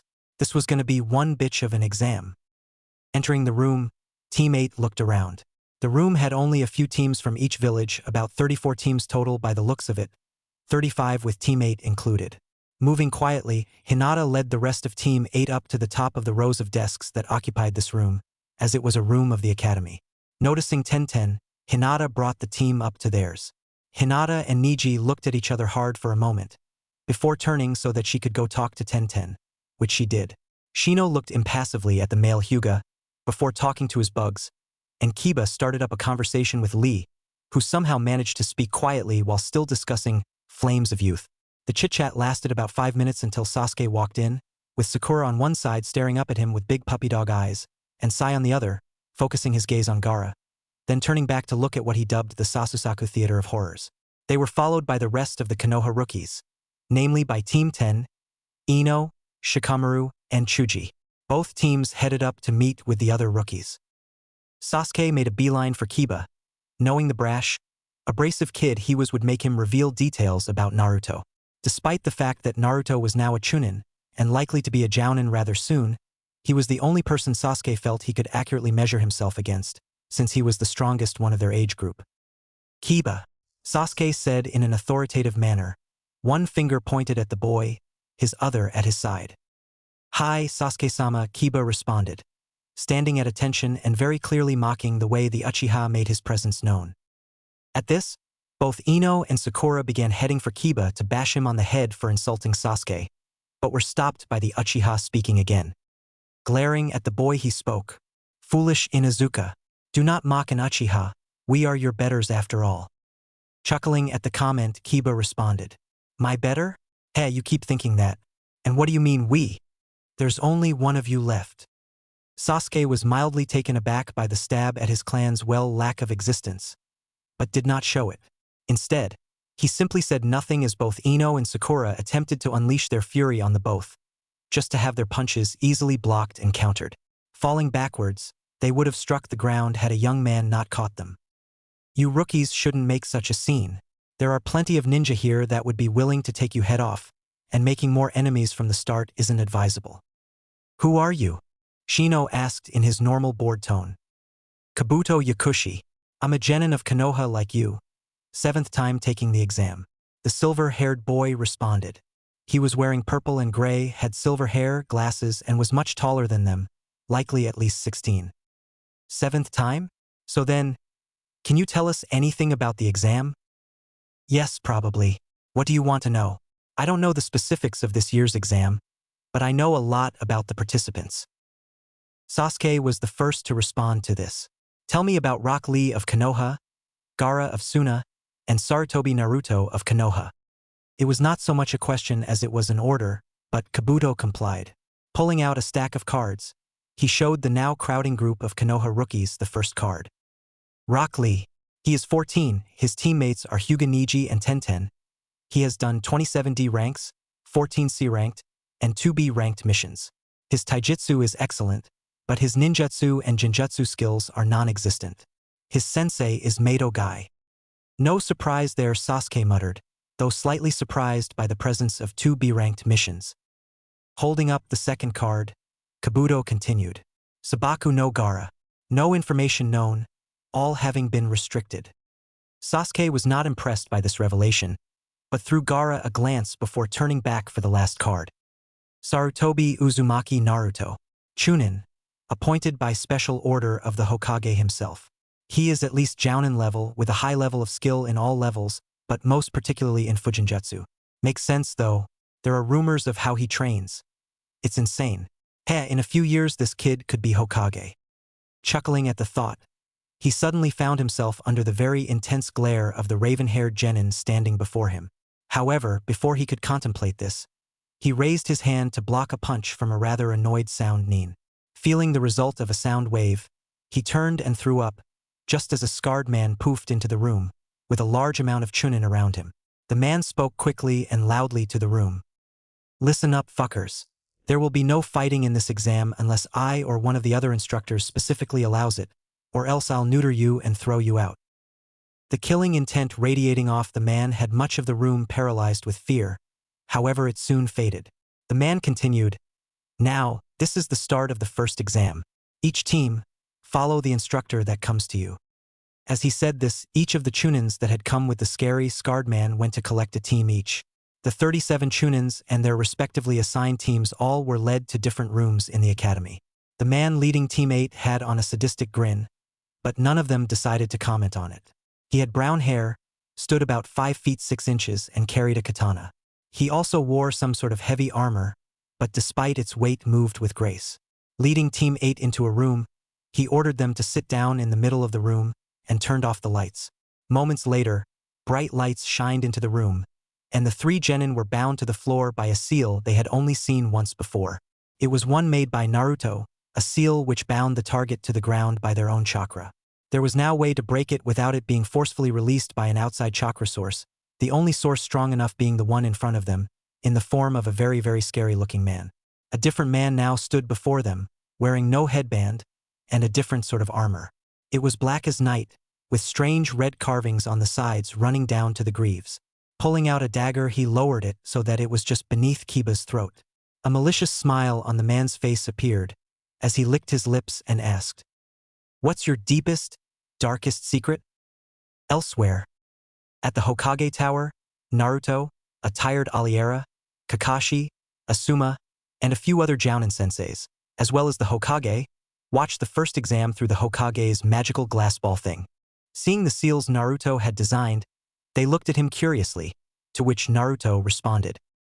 It binds a target down by their own chakra at all points. Perfect for interrogation, well, for that's what Ibiki wants it for anyway. How long do you think they'll last? Asked Kakashi, looking slightly interested at the display. They will not break my Lee's flames of youth. I bet 500 Ryu on my team passing. Guy shouted. Aliera looked to Naruto, then laid her money on the table. 1,000 Ryu on my team passing, Aliera said softly. They briefly glanced at her, then Naruto.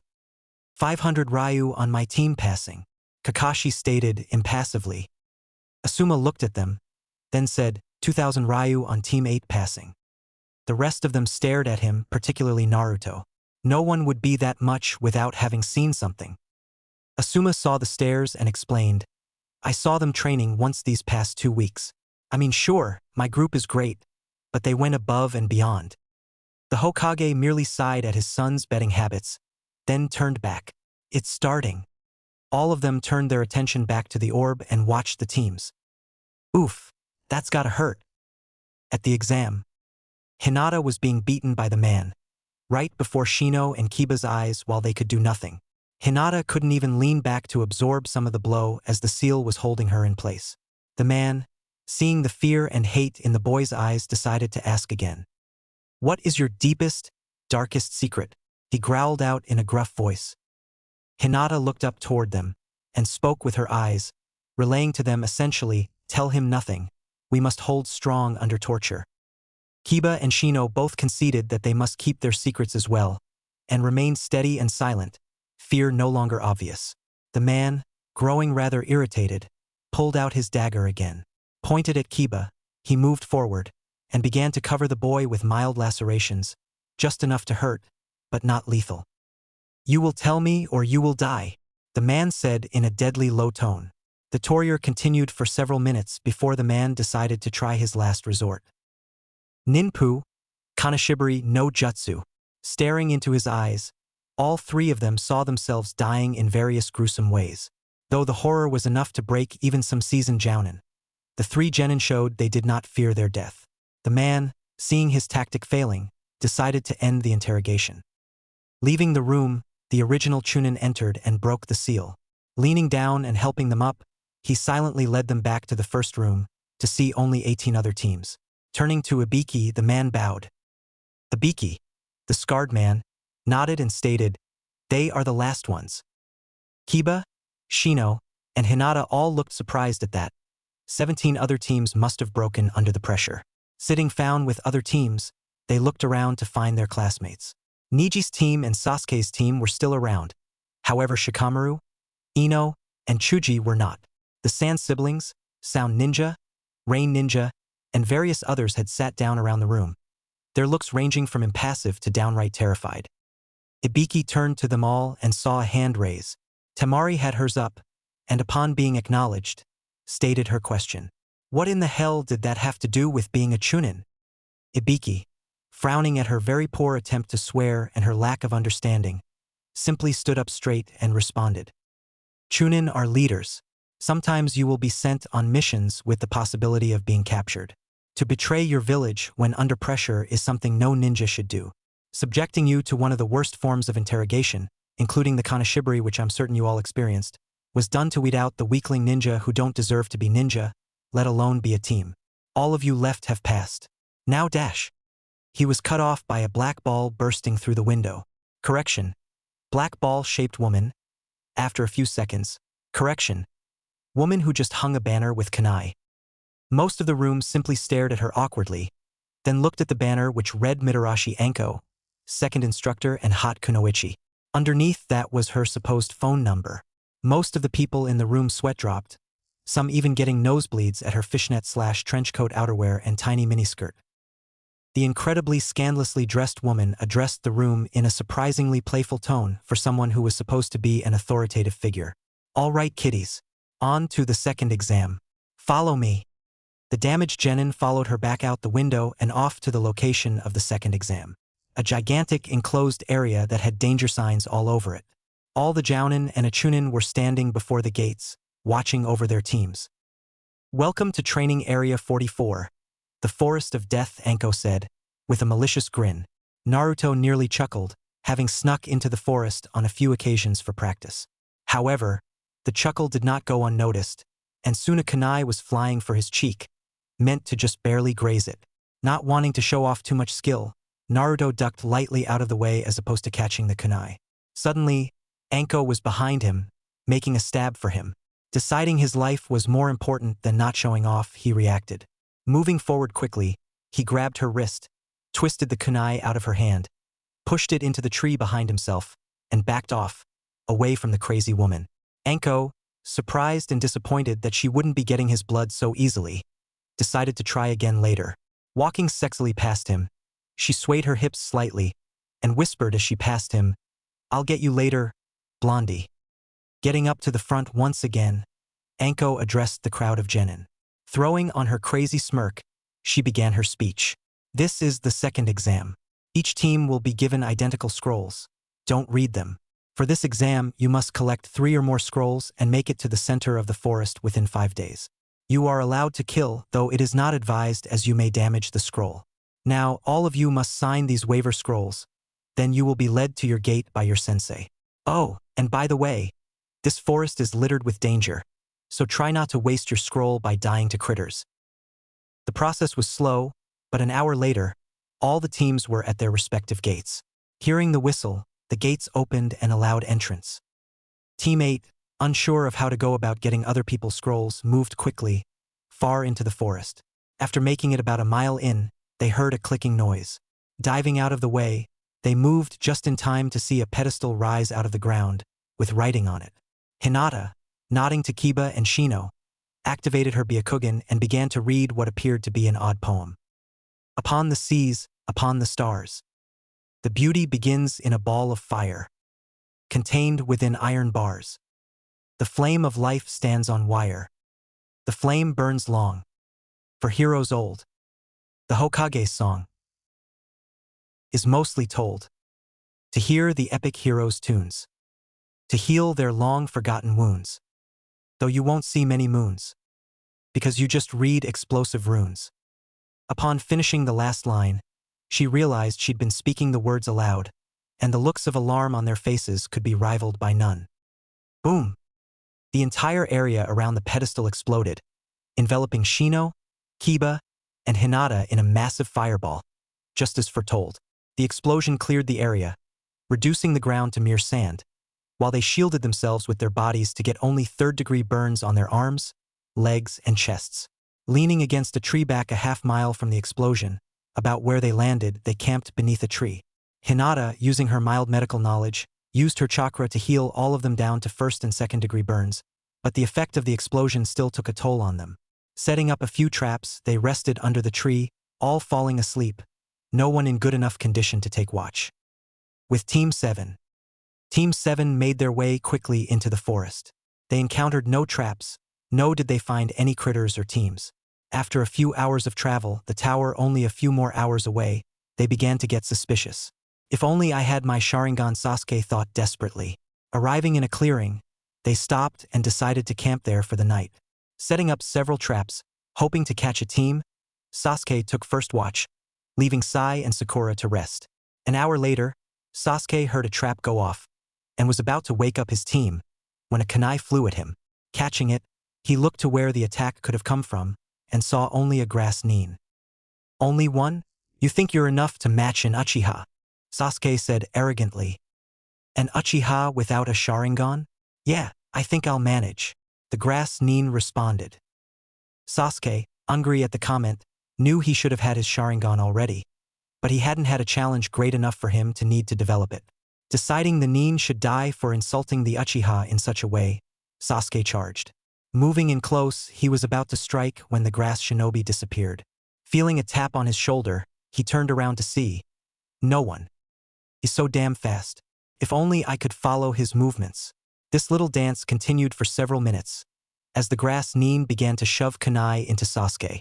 It only stopped when the raven-haired boy was covered with about 20 kunai, all sticking into various places only centimeters from vital spots. If he wanted to kill me, he could have done so already. Ku, Sasuke. I thought a great Uchiha would be more of a challenge. Katan, Gukakyu no Jutsu. A fireball appeared, roaring toward the grass nin, only to be blocked by a shield of chakra. Part of the attack pierced through, near the head where the shield was weaker, and showed the grass nin's face melting. Removing his face, Sasuke saw the man now had the face of an older man, with purple long triangles under his eyes. I see the great Uchiha has some life left after all. I should fix that. Ninpu, mind tentacles no jutsu. Sasuke, too tired from his last attack to act quickly, was caught by large black tentacles emanating from the disturbing grass nin's head. Soon Sasuke felt himself pass out, all turning to black. He was now in a hallway, only one door in front of him, a wooden door painted black, with blood spattered on it randomly, as if from several directions. Seeing no other choice, he opened the door to see Itachi. Itachi, I'll kill you. Charging, he lunged at the image, only to pass straight through. He watched the sword come down, and saw it destroy the head of an Uchiha, his father. Looking past, he saw Itachi aim for his mother. Don't! No! But his screams were to no avail, as the sword plunged through her as well. Soon he saw a shivering boy in the room, himself but much younger. Sasuke, Itachi said, I want you to live to hate me. The true path to power is through hate. He said more, but that was all Sasuke could hear. Waking up, he felt a stinging sensation on his neck, then saw the grass nin retract from him, closing his mouth and concealing his fangs. Sasuke, surprised, tried to get up and attack the man, but found the stinging sensation on his neck to be too much to deal with. He blacked out again. The grass Nin left, and Sasuke was soon dragged inside by a very confused and very afraid Sakura. It was going to be a long night. With Team 8, Hinata, Kiba, and Shino all woke up, and Hinata used about half of her remaining chakra to remove the burns almost completely. She only knew one medical jutsu which she'd learned from Naruto, but because of her large reserves due to the gravity seal training, she was able to repeat the jutsu over and over again until the wounds were gone. Taking a soldier pill, she felt better, and they continued on their way. When they reached the area where the pedestal was, they stopped only to see another group of ninja, some sound nins, collapsed near it. Seems they didn't read it from afar. Moving up to them, Hinata found no pulse on any of them, and determined they must be dead. Kiba, searching their bodies, took some kunai and shuriken, some ryu, which Hinata scolded him for taking, and their scroll, then left their bodies for dead. They didn't have the time to be burying people. Moving on, Shino said he had contact with a member of his family of bugs that had been placed on another team. Moving silently, they came upon a campsite of rain nins, all with umbrellas on their backs. 2 of them were sleeping and another was taking watch. Formulating a plan, they confirmed with each other, then attacked. Shino let his bugs slip along the ground, approaching the awake enemy nin from all around, stealthily. The bugs, upon reaching their target, all suddenly flew back to Shino, who yelled to the others, "They're clones." As if on cue, the 3 rain nins disappeared, and a storm of needles descended upon Team 8. Dodging out of the way, they landed in the center of the clearing, intending to draw the nins out to battle. Kiba, feeling the need to make sure they took the bait, called out, "What? Hiding in the trees like pussies? You're way too weak to ever beat a Konoha ninja." The 3 rain nins appeared on the branches before them. The one in the middle spoke in an equally arrogant tone, "Heh, trash like you shouldn't be talking. You stand no chance against us, so we'll cut you a deal. Give us the scrolls, and we'll let you leave alive." The killing intent dripped off the man's voice, enough to make Team 8 a little nervous, but they did not show it. They'd been exposed to worse. Aliera was an angry woman sometimes. Kiba, taking it as a threat, shouted, "Yeah right, I doubt you can even scratch me." Doton, Earth Wolf no Jutsu, a wolf made entirely of dirt and minerals, rose out of the ground before Kiba, and charged the rain nin at speeds pretty hard to follow as just genin. However, the rain nins were not just any genin. Ninpu, Thousand Needles no Jutsu, throwing his umbrella into the air, it rained needles down upon the wolf, destroying it instantly. Nodding to his comrades, the ninja decided to end the battle quickly. "Watch closely, it'll be the last things you ever see." All 3 of the rain nins shouted Ninpu, Blackened Sky no Jutsu. The sky literally became dark, each needles blocking about the light as a gigantic wave of them flew towards Team 8. Hinata pulled them both towards her, then shouted out a move she'd only ever experimented with for her clan and with Naruto. Hakushu Kaiten. The orb of chakra flew around the 3 of them and kept up for a good 3 seconds until the attack stopped. Spinning slowly to a stop, Hinata was tired. Stretching that around 2 other people was a massive drain on her chakra. Smiling, she though to herself bet Niji couldn't do that. The rain ninjas were looking on with disbelief before finally regaining themselves. The 2 on the sides nodded, and they did the only thing they could do. They ran away very, very quickly. Team 8 was about to follow when some cloud shinobi appeared. The Kumo nins landed in the clearing, all of them focusing on Hinata. "What do you think we'd get if we could bring a dead Hyuga back?" "I'd say a few million ryu. Let's do this, shall we?"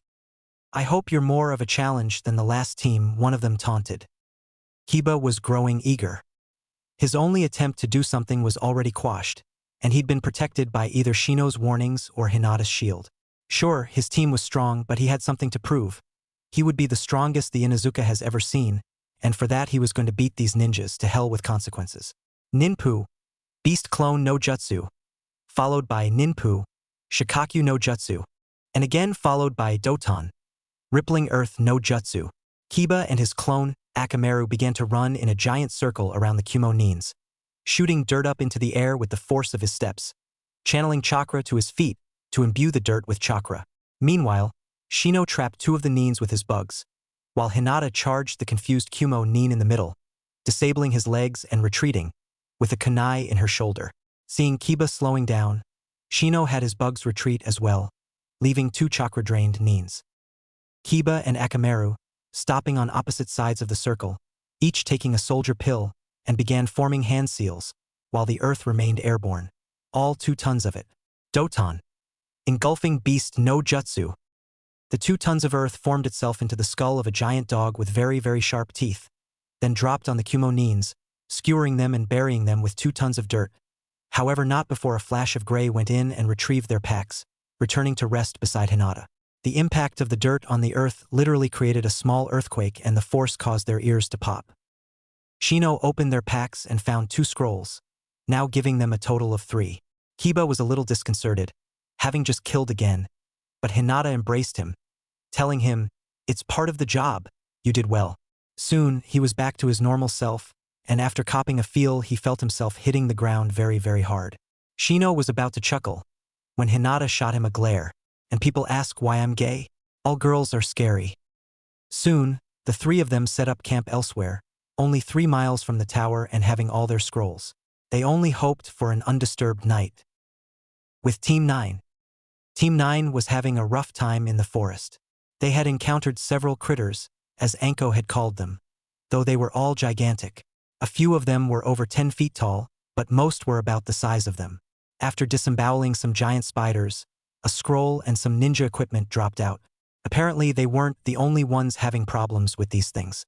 They were already only a mile from the tower and had encountered no other ninja. Coming up with an idea, Tenten led them back along their swath of destruction, disemboweling some previous beasts and critters, and some new ones they met along the way, and soon they found their 3rd scroll. Discovering they had all they needed, they pumped chakra to their feet and made it all the way to the tower, arriving at dawn on the 3rd day. Teams 7 and 8 soon joined them.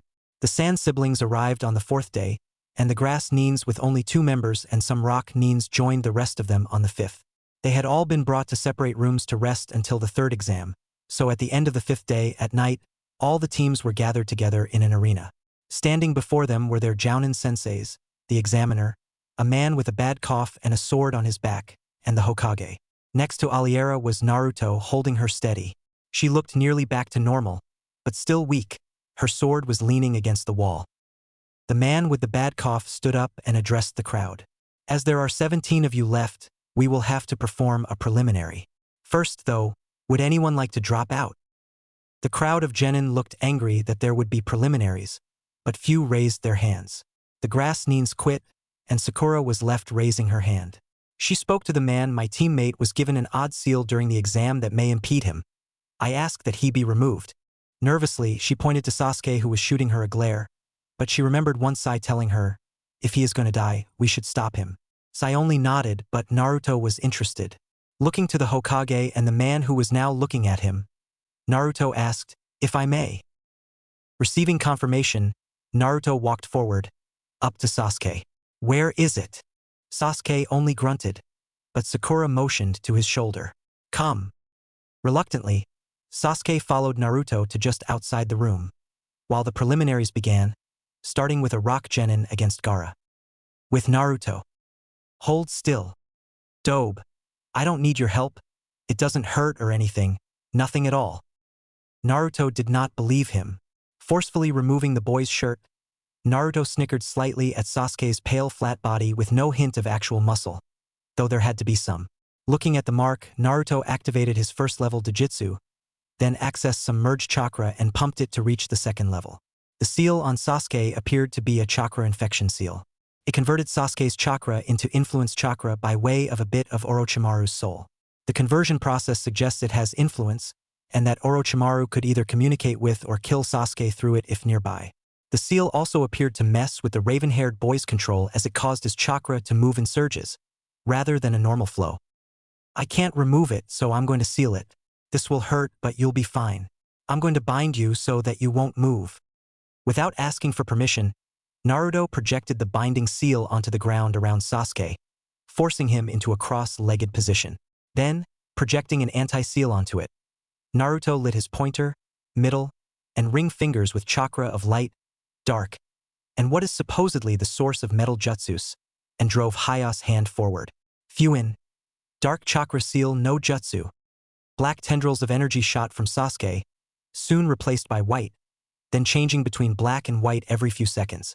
Sasuke's skin changed and it soon became a reddish-brown, giving him wings.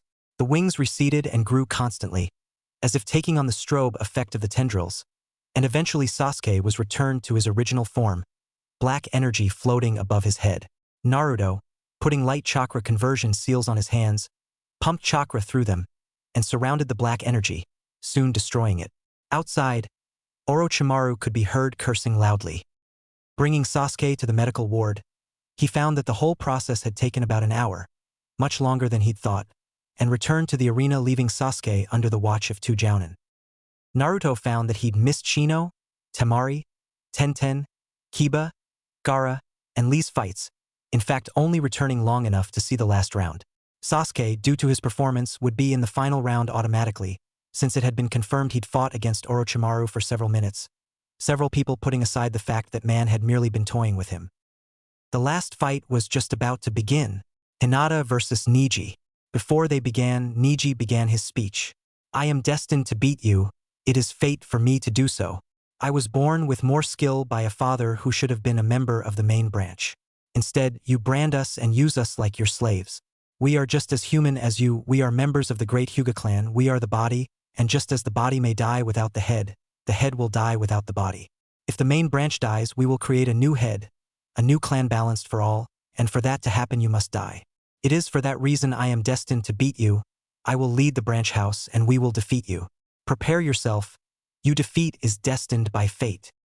Charging at Hinata, Neji began to use his Juken style, but both his hands were caught at his wrists by Hinata, who kicked him back and shouted to the heavens. Anyone can change their fate.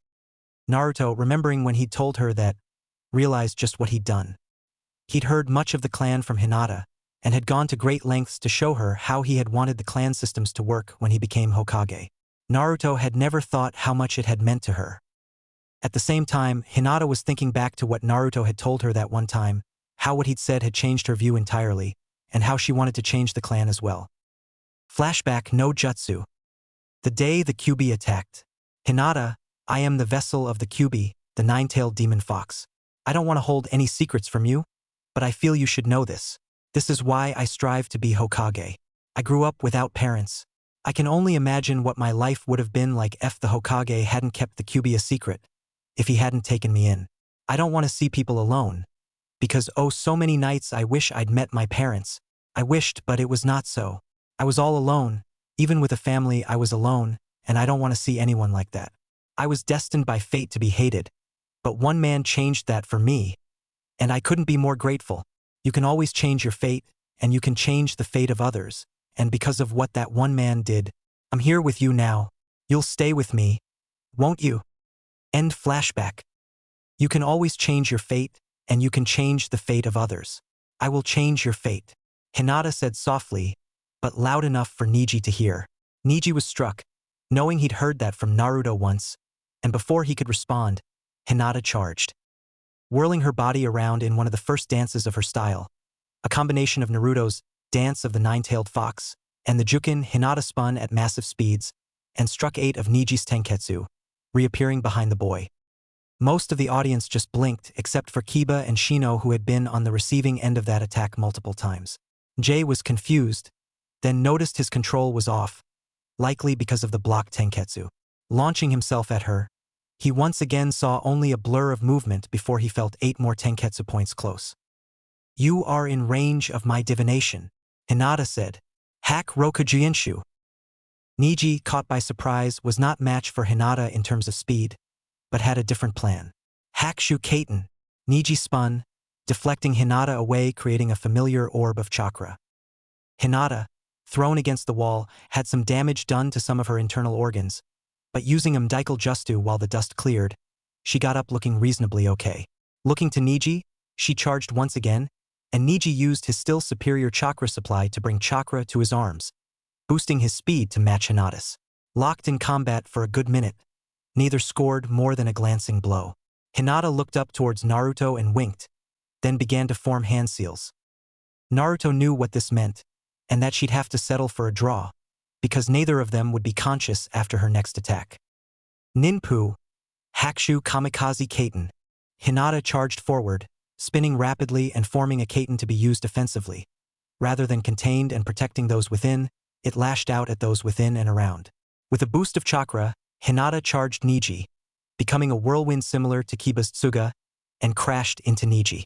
Both of them were blown back from the explosion, Niji having used Kaiten again to lessen the impact. Each crashing to a wall, the proctor, Hayate, checked them both and declared the match a draw, seeing as both were unconscious.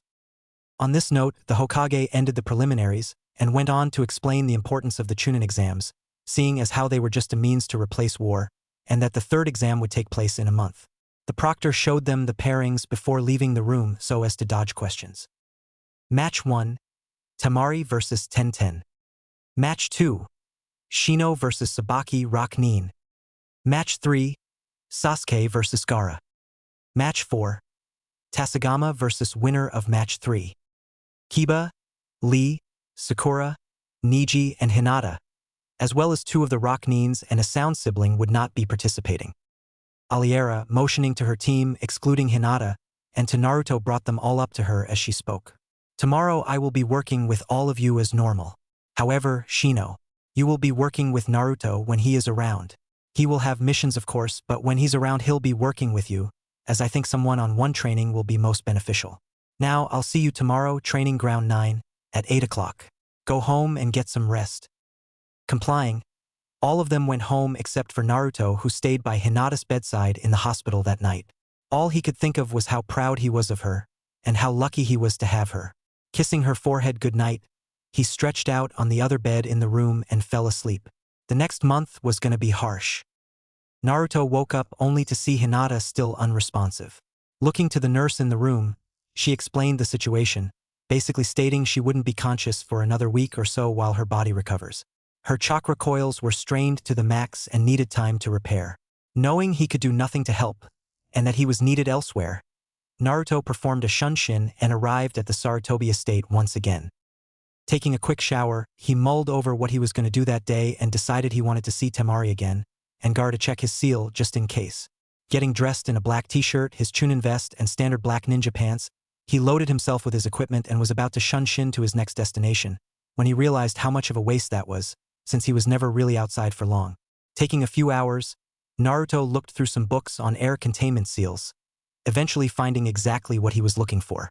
Taking out a brush, Naruto drew what he guessed the seal should look like, including an air containment pattern, chakra conversion pattern, and interlacing it with an explosive pattern to give thrust.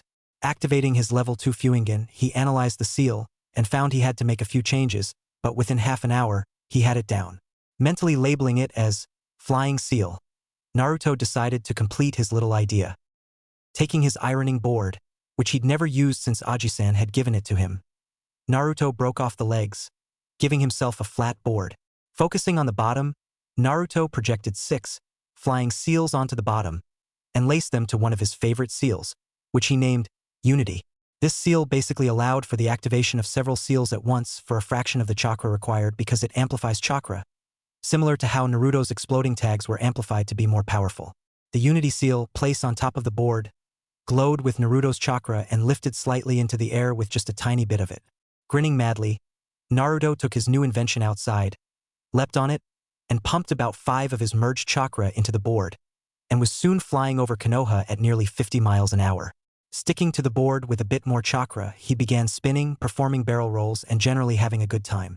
Flying as high as he could, Naruto dropped a kunai, then sped down on the board at 100 miles an hour and caught it, before stopping and hovering just above the market square. The ninjas around all had one simultaneous thought: I gotta get one of those. Riding on his new creation, Naruto made his way to the hotel Gaara, Temari, and their third sibling, Kankuro, were staying.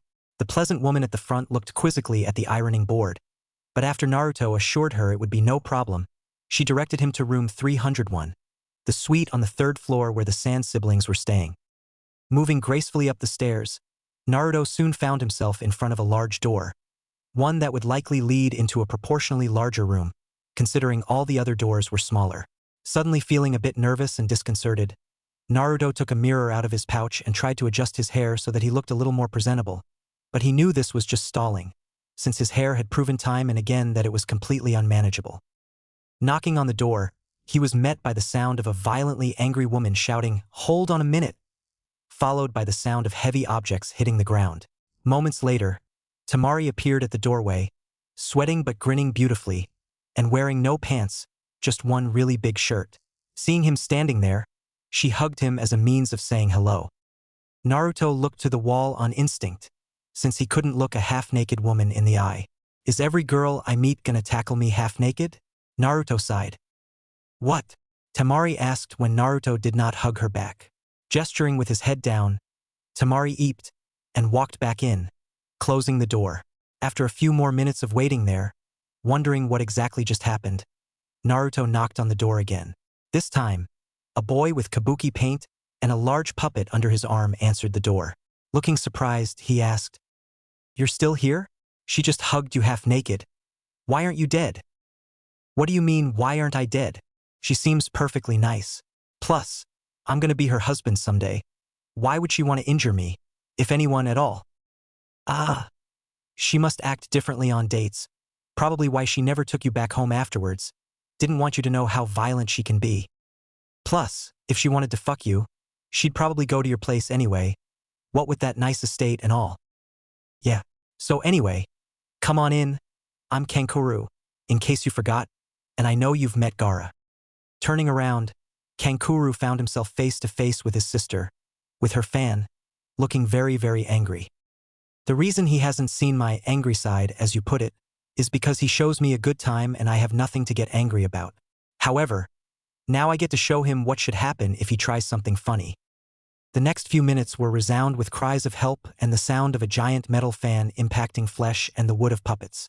Naruto just grew slightly terrified of Temari, but the feeling passed when she turned to smile his way and invited him to sit down.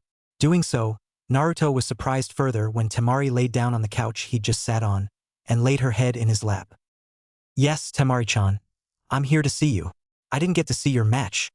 Do you think you could tell me about it?" "Yeah, sure. It was easy. I was against this really weak guy dash." "Hey!" Kankuro shouted, interrupting her. "I'm not weak." Temari pointed at him and said in her most mocking tone, "You just got beat up by a fan. No ninjutsu, genjutsu, or taijutsu involved. You're weak. That doesn't count. The only reason you won is because I didn't want to poison you. Not the fact that couldn't get close to me, or that I deflected most of your attacks. One shot of poison could have killed you. Most attacks isn't good enough against me and you know it." Seeing it time to interject, before another fight broke out, Naruto said loudly, "Let's change the subject." To Temari he said, "Do you want to go out tonight? Nice dinner without the other two. I suppose I owe it to each of you to go out on at least one individual date, to really get to know you." Temari had already agreed, happily nodding her head, and asked, "Formal or casual?" "Whatever you want." Perfect, she thought evilly. Formal, nicest place in Konoha. Naruto gulped at the malicious smile on her face, but figured he'd be seeing a lot of those. Lifting himself up off the couch, he asked, "Where's Gaara?" "In his room, past the kitchen, second door on the left," Kankuro supplied. Walking through the kitchen, Naruto soon reached the second door, still marveling at the size of the suite and how it managed to fit in the hotel, and knocked. The door was quickly opened by Sand, and Naruto entered. The room was basically bare, no bed, nothing. Just Gaara in the center of the room, meditating from the looks of it.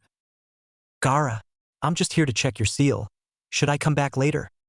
"No," was the only response.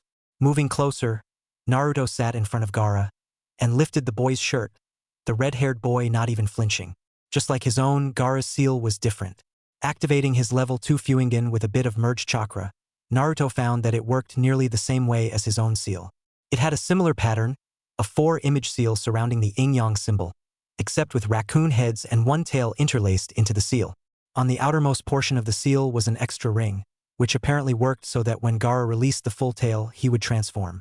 Explaining this to the red-haired boy, Gaara stopped meditating, only listening. When Naruto finished, Gaara simply nodded, then went back to his meditation.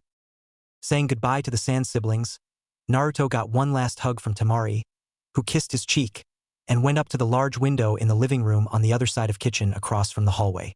Opening the window, Naruto took his ironing board and put a little chakra in it, making it float. Jumping on it, Naruto pushed it up to 5 merged chakra and flew off, leaving 2 odd siblings.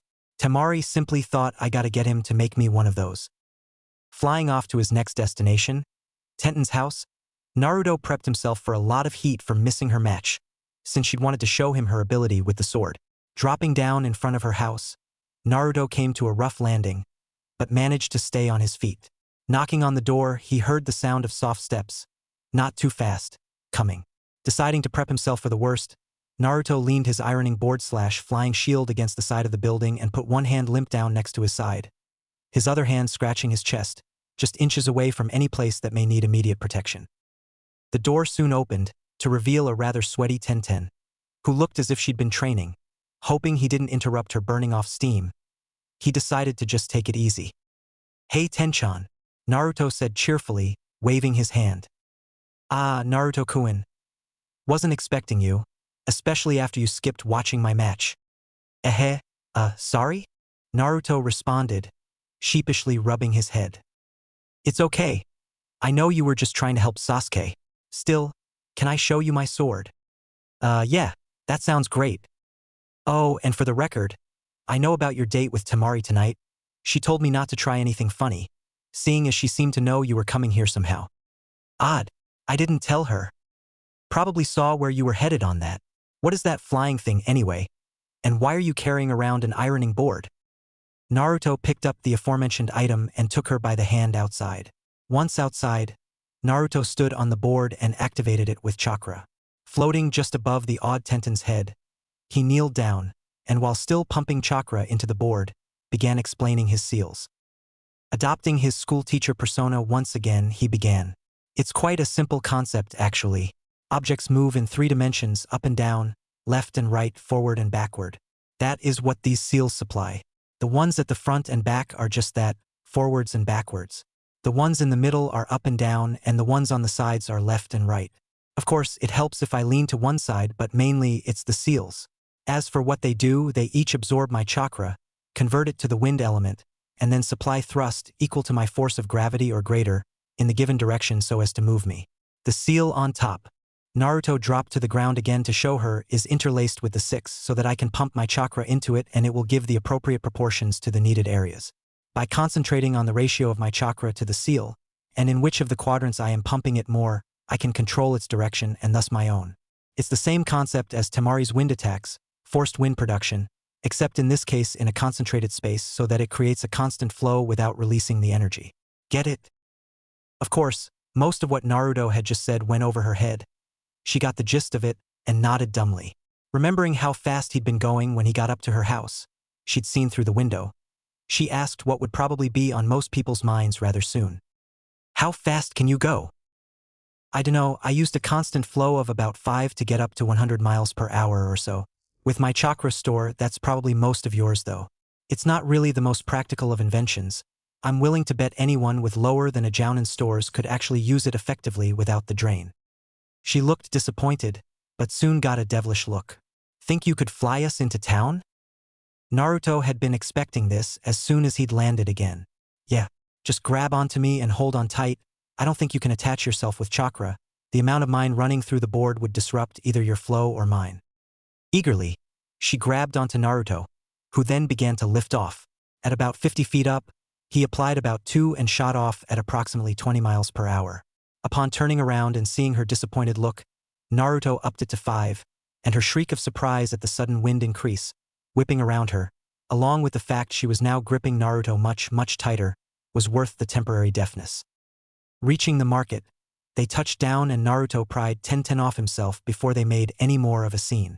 Looking around, he'd noticed she'd directed him to the clothing district. Groaning, Naruto was about to launch off again, when Tenten suddenly whirled him around to see her. And where do you think you're going? Not shopping. Trying to leave again, he found himself unable to remove his eyes from her now fearsome, yet beautiful brown eyes. Oh no you don't. I'm taking you to get more clothing than just tank tops. Temari said she wanted you looking nice tonight, and I intend to do just that. So yes, we're clothes shopping, as your punishment for skipping my match. Then, leaning over, she whispered in his ear. And if you're a good boy, we may stop by the lingerie store, and I'll let you judge what clothing you'd like to see me in. She led him by the hand to the next store, Naruto unable to get out a word without stuttering, and blushing all the way. Let's just. He silenced himself when he found nothing to say, and just let himself be led along. 2 hours later. It was now about 1 p.m., and Naruto was exhausted. Tenten had finally let him go, without taking him to the lingerie store, and all it had taken was for him to pay for some customization to be done quickly to a suit they'd found in the first 5 minutes. After waiting an hour and a half, they needed a little more done. Then they were done. However, the entire time Tenten had spent window shopping other things nearby.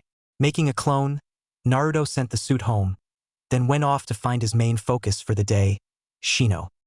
Aliera and all of Team 8 were practicing at the normal training ground, having just finished their lunch break. Naruto arrived just as they were about to start on drills again, and merely tossed open his library for them to use if necessary. Aliera, having seen it being built over Naruto's time at the academy, was very familiar with it, and set to work on Kiba and Hinata with it, Hinata throwing Naruto a timid glance before going off with the rest of the team, excluding Shino. Turning to Shino, Naruto started in on his working with the boy. There are several parts to being a chunin. Best, first of all, you must be a leader. For this you need the tactical mind of one, so for that you must read this. Naruto pulled out a scroll and unsealed a book labeled The Journal of Four. Tossing it to Shino, the boy caught it. Naruto quickly explained. That is a book written by a jounin and his team of genin, or well, the equivalents to that back when this was written, created by them for the purpose of guiding one on how to be a team player and a leader. I myself have read it, and trust me, that journal is probably most soldiers' best friend for dangerous journeys. Secondly, Naruto stated, switching into lecture mode. You need to be stronger, as you will be in charge of others' safety. You must be able to protect. I won't tell you the rest of it, but you have to be stronger. For this, I'm giving you the gravity and healing seals back, this time to last for the month, and I will be teaching you in your element. I may not be the best at Raitun Jutsus, but I'm no pushover. Now, let's get to work. Applying the seal, Naruto proceeded to show Shino the first jutsu he'd be learning. Raitun. Lightning Shield no Jutsu. A cyclone of lightning spread around Naruto, not obscuring him from view, but seeming to make a nearly invisible shield. Go ahead. Throw a kunai. Complying, Shino tossed a few kunai at him, just to have them struck away by seemingly invisible bolts. If Shino was shocked, he did not show it. After working for another few hours, Naruto found it about time to head home and get ready for his date. Deciding to get home the easiest way, Naruto just took his ironing board, which he'd had to explain to Team 8 as well, and used 3 quick shunshin to get home. Hopping into the shower, Naruto took some time to make sure he was perfectly clean, then got out, dried himself off, put on some cologne, and got dressed. The suit was pretty straightforward. It was black with a white dress shirt underneath, and a little tight on his muscles, which, despite his age, still managed to grow some. Only 13, Naruto pulled himself into the pants, dark black slacks, and put on his tie, a dark red Armani. Fastening it after little trouble, Naruto combed his hair into a reasonable neat state, having used some conditioner that Tenten had gotten him once to make it manageable, and putting on his black dress shoes, Naruto was off. Using shunshin instead of the flying board, Naruto kept his clothes relatively clean, without disheveling them, and arrived quickly. Knocking on the door, he was quickly met by the sight of Temari in a tight red dress, almost outlining her figure, and with her hair down instead of in her usual 4 ponytails. She was wearing red gloves, one of which she quickly wrapped around one of his arms, as she led him down the streets of Konoha.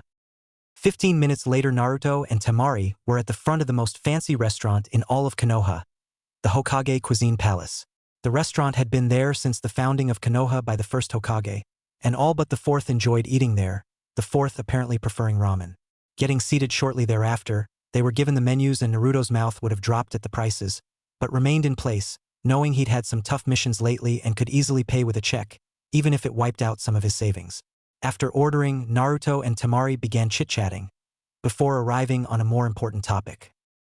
So, Temari-chan, after you leave, when will I see you again? I'm not sure. Definitely not until I make jounin, unless I get a job like ambassador or something. though that would mean lots of traveling back and forth, and the only thing I can think of worse than leaving is to have to come and leave again multiple times over. I suppose. I'll wait for you, of course. I have Hinata and Tenten, but I really like you too, so don't go off getting any ideas while you're in Suna. Okay. Heh, I couldn't if I wanted to. You're the only one for me, plus no one gets near me because, well, I wasn't exactly a prime catch as a relative of the psychotic killer of sand. Thanks again for helping Gara. Seriously, don't mention it. If you keep thanking me, I'll die from saying you're welcome. Now, well. Sensing he'd wanted to ask something, she caught his eye and just looked attentive. Do you think we'll get any, alone time before you go? I mean, I won't be seeing you for a while. I want to know more about you. Wondered when you'd get around to asking me. But then, a date is a good timer to talk about that, isn't it? Here, let's see. The rest of the evening was spent talking about their lives, exchanging stories funny or not. Leaving the restaurant, Naruto felt 120 poorer, but richer than ever in heart. Reaching over, he put an arm around Temari, and to respond she just leaned against him, despite the fact that they were nearly the same size, her being a little bit taller. Getting to the door, Naruto was about to leave when he felt a tap on his shoulder. Turning around, he'd expected to get a kiss. This is how most of his dates ended, and he'd never understood the significance. Instead, however, Temari was motioning for him to follow. Walking into the woods a little ways, they sat down on a blanket she'd had stored out there. In a clearing looking over a small lake, they watched the sunset, the reds, orangers, yellow, and eventually pinks and purples sunk into them, the colors burning with passion, then glowing with the softness of the night. As the first stars began to light up to the young couple, Temari looked over to Naruto, who soon looked over at her. This is the best time I've had in a while. Thank you. No problem. I had fun too. Somehow Naruto had made even that casual comment sound romantic, and soon they were entranced. Leaning over to each other, they were about to kiss when suddenly something wet and yellow struck a nearby tree. Rounding on the intruder, Naruto heard a familiar voice shout, "Dynamic marking!" "Kiba, I'm gonna kill you," Naruto thought, looking over at Temari. "Unless Temari-chan does it first." Temari was fuming. She was about to do something, when she noticed the brown-haired boy was already gone, and she didn't know to where. "Pick this up sometime else?" Naruto asked. However, passion still burned in Temari's eyes. Looking at him, she had a devilish grin on for a second before she had him pinned to the blanket, his arms above him, holding him in a kiss. "Now," she meowed in a cat-like voice. Naruto would have resisted, but he could see down Temari's dress a little ways, and they were still bouncing from the force of Temari's strike. Seeing his eyes path, Temari dove in again, catching him in a kiss, that got up and helped him up. "I suggest you see Tenten sometime soon. To my knowledge she's the only one you haven't taken on a date alone yet." "How do you know that?" "We're going to be your wives someday. We've got to share some things." Naruto merely shook his head in mild frustration. The evening ended on a good note. 3 weeks later. The last 3 weeks of Shino's training had gone smoothly. The boy was now up to 20x, about 640 pounds, and was working at normal speed. He'd learned several lightning jutsus as well as some earth jutsus to help his bugs, as well as some new clan jutsus. Along with that, his control had improved and Naruto had nothing left to teach Shino that he could learn in just a week. Thus, Shino was to spend the next 6 days working on his techniques, mastering them, and then take a day off before the exam. Naruto, however, just had a week of free time, which he would spend training with his sword. Earlier in the week, Aliera had started training him. Flashback no jutsu. "Naruto," Aliera called, after just sending Kiba and Hinata home. "Yeah," Naruto responded, looking up from the technique he'd been showing Shino. "Wrap it up and get over here. I have something to show you." "Okay." Naruto looked to Shino. "Keep practicing. Now head on home. I'll see you tomorrow." Shino nodded his head in confirmation, then left, and Naruto walked over to Aliera. "What is it?" the blonde Chunin asked. "I'm gonna start teaching you in the art of Kenjutsu. I know you already know how to use a staff, but a sword is a very different weapon. Read up on some styles if you can, but there aren't many for a sword the size of Ki." As if noticing its name, the sword on her back let off a pulse of green light, which still sent shivers down Naruto's spine. Nevertheless, he was excited. "Really? I thought you were joking. I'm gonna get to wield Ki." Yes, once you are Hokage, it is too powerful a sword to let fall into the wrong hands. So until you can protect a country with your power, you cannot wield this sword. Hey! The blonde shouted in indignation. You never had to defend a whole country. Aliera simply chuckled. Kid, you're good at history, right? Go look up what you can on the village hidden in the soul.